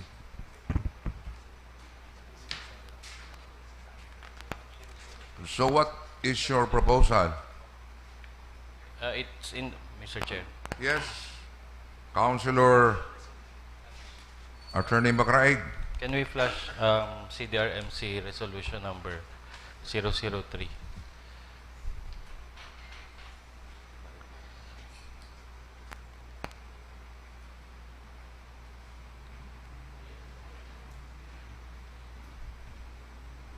There. Mobile solar watt powered pump irrigation system, hybrid corn seeds. Those were the projects for the El Nino mitigation, Mr. Chair. Are you satisfied, Councilor Frank Mendoza? I am not satisfied, Mr. Chair. There is a pending project in Barangay Panikwason. It's an irrigation system that would connect the high-value crop farms in that barangay to a source, which we have already explored. Ang cost po is around 1.9 also. That one is implementation ready. So, if the body would agree that we approve all para din na po madelay, except that specific provision on mobile solar powered pump irrigation system, can we change it to the one which is ready for implementation in Barangay Panikwason? Councilor Aris Macaraig. It's the same irrigation system, so maybe we can just amend the type instead. Solar powered. Is it also solar powered? No, it's not solar powered. Pump for the irrigation system.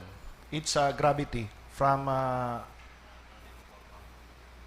Inarihan River, a tributary of the Inarihan River passing through the Magtoto property.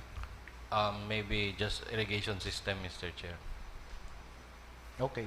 So are you amenable to the suggestion of Councilor Frank Mendoza?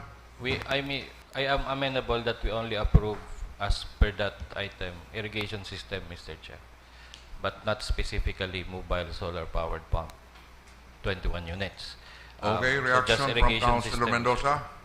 I thank Councilor Aris for agreeing, but I think the proper practice would be to return this resolution to the council and convey to them our reservation on that item and let them pass another resolution amending that resolution and return it back to us. But for all the other items, I think, Mr. Chair, we can already approve, except for that item. This was, Mr. Chair. Yes, reaction, Councilor Aris Macaraig. This was the items presented by the City Agriculture Office. That's why these were the ones considered, Mr. Chair. So I join Councilor Frank, except the item on irrigation. So kindly make a motion, Councilor Frank Mendoza. So I move for the approval of that specific resolution except for the item on mobile solar powered pump irrigation system with an appropriation of 1.9 million with the recommendation that the same be returned to the City Disaster Risk Reduction Management Council for possible amendment to simply irrigation system for the same amount. So move, Mr. Chair. Any second? Any objection? There being none, the motion is approved. Next item, please. Next is the proposed ordinance authored by the Honorable Alan Rees Macaraig and counterpart Francisco Chloe Viqueros, establishing a 300 green infra project in the city of Naga, environment. Next is the... Yes. Yes. It's not Francisco, it's Precious. Precious Chloe Viqueros. Precious Nikiros, okay. So we will refer this to the Committee on Environment. Next is a complaint affidavit executed by Jeff Stacy Alcantara against Barangay Kagawad, Jason De Asis Barameda o Barangay San Blue Francisco. Ribbon Committee. Mr. Chairman, Yes, Councilor Rosales.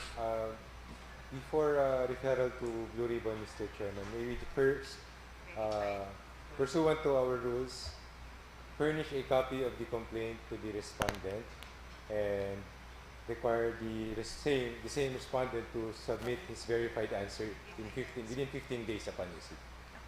Okay, so I so move, Mr. Chairman. any second? Any objection? There being none, the motion is approved. Next is a complaint affidavit executed by Pure Lily Halili against Punong Barangay Jose Peñas III.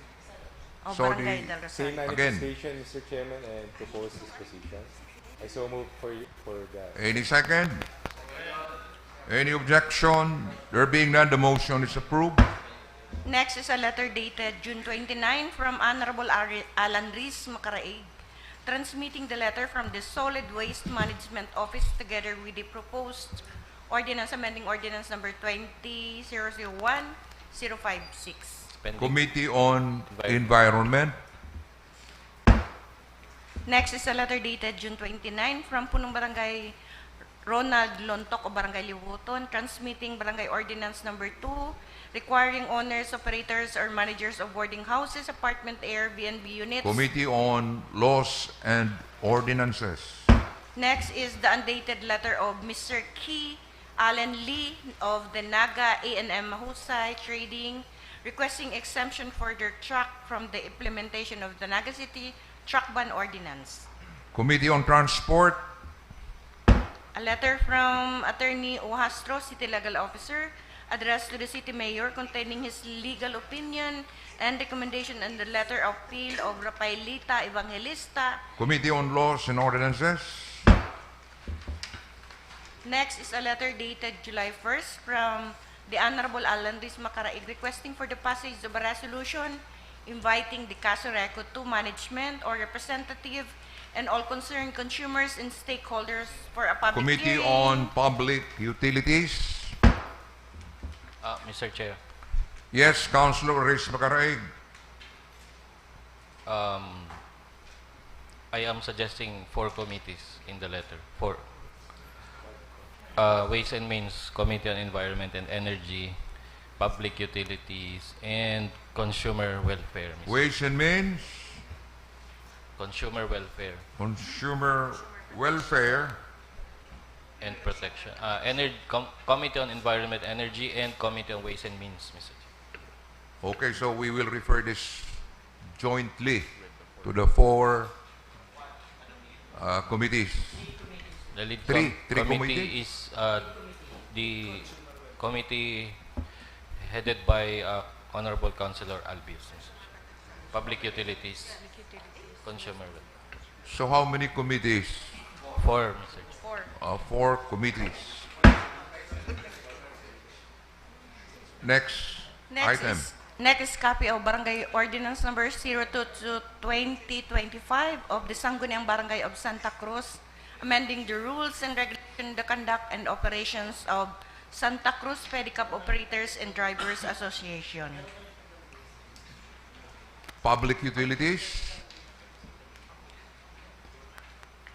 Next item, please. Next is a letter dated June 15 from Hil Bilen, President of Pitoda, seeking support for their application for additional franchise for 5 units of each right. Committee on Committee on Transport. Next is an endorsement from the head of the Tri-Mobile Task Force forwarding the application of Los Bonavente for the transfer of her Tri-Mobile to her daughter. Transport Committee. Next is the proposed ordinance authored by the Honorable Hilda Gayla Bunal Gomez, Honorable Vito Borja II, City Youth Councilor Kishi Gabriel Regalado, and City Youth Ira Denise Calleja for their amending ordinance number 2021-004 of the City of Committee Naga. on Health. And then next is the proposed ordinance authored by the Honorable Hilda Gil Abunal Gomez and Honorable Kishi Gabriel Regalado, an ordinance establishing a citywide harmonized youth value formation program in the City of Naga, recognizing and building upon existing programs and concerned offices and stakeholders and appropriating funds thereof. Where can we refer that particular proposed ordinance? Committee on Youth? Committee on Youth, Mr. Chair. Yes, Councilor Gayla Bunal Gomez. May this be referred, Mr. Chair, to the Committee on Youth. So we will be referring this to the Committee on Youth. Yes, Mr. Chair. Yes. With the indulgence of the Committee on Rules, may I include another matter for referral to committee, Mr. Chair. This is an ordinance amending ordinance number 2022-049, otherwise known as the Senior Citizens Ordinance, by granting amusement tax exemption subject to conditions to cinemas implementing the free movie privilege of qualified senior citizens and for other purposes. I co-author with the Honorable Francisco Mendoza and our city youth counterparts, Mr. Chair. Reaction from the Chairman of the Committee on Rules. Councilor Rosales. Yes, Mr. Chairman, and new business. Okay, so this will be part of the new business. Yes, Mr. Chair. Okay, so we will be referring this to the Committee on Laws and Ordinances. Next item, please. Next is the proposed ordinance authored by the Honorable Francisco Mendoza, an ordinance repealing specific provision of ordinance providing fixed mandatory appropriation to certain sectors or programs. Councilor Frank Mendoza. Thank you, Mr. Chair. That refers to the withdrawal of a previous ordinance and substituting a new one with on the same subject matter. So I move that said proposed ordinance be referred to the Committee on Appropriation. Committee on Appropriations. Next item. Is another proposed ordinance authored by the Honorable Mendoza, an ordinance making the citywide planning, investment, programming, and budget prioritization process as the determinant of budgetary allocations, amending for the purpose all local ordinances with mandatory appropriations. Again to the Committee on Appropriations. Next is the other matters, report of the first quarter submitted by the Naga City Assessor's Office. We are taking note of item number 1. Undated letter from Ms. Elizabeth Maruliano, addressed to the City Mayor and the City Legal Officer, containing her complaint against Barangay Mabulo personnel and requesting certain action from the city government. Noted.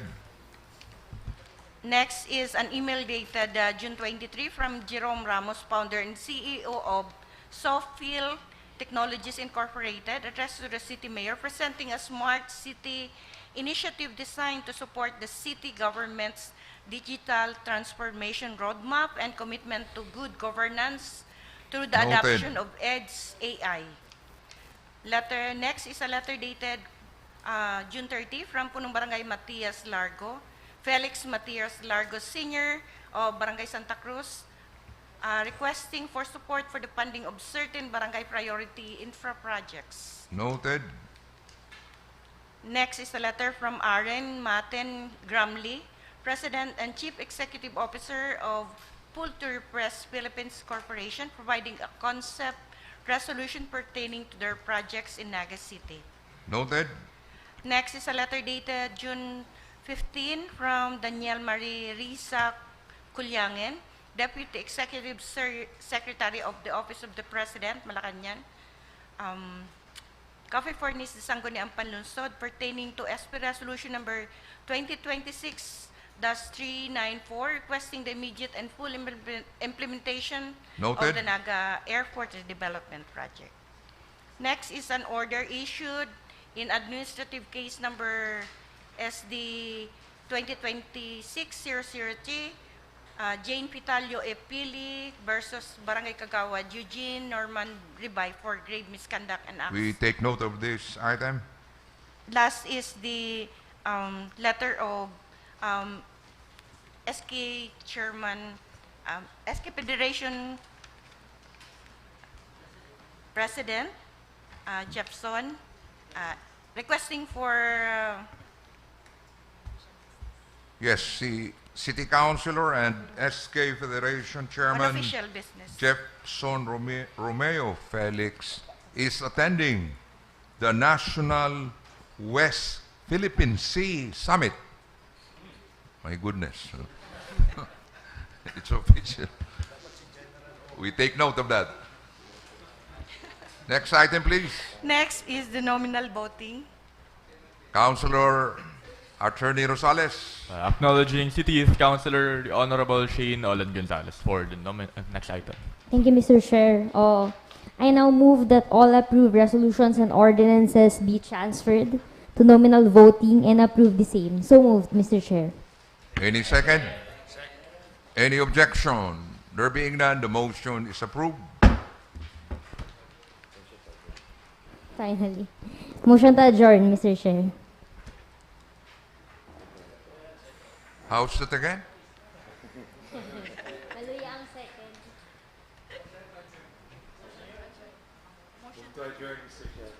Move to Motion adjourn. to adjourn, Mr. Chair. Adjourn.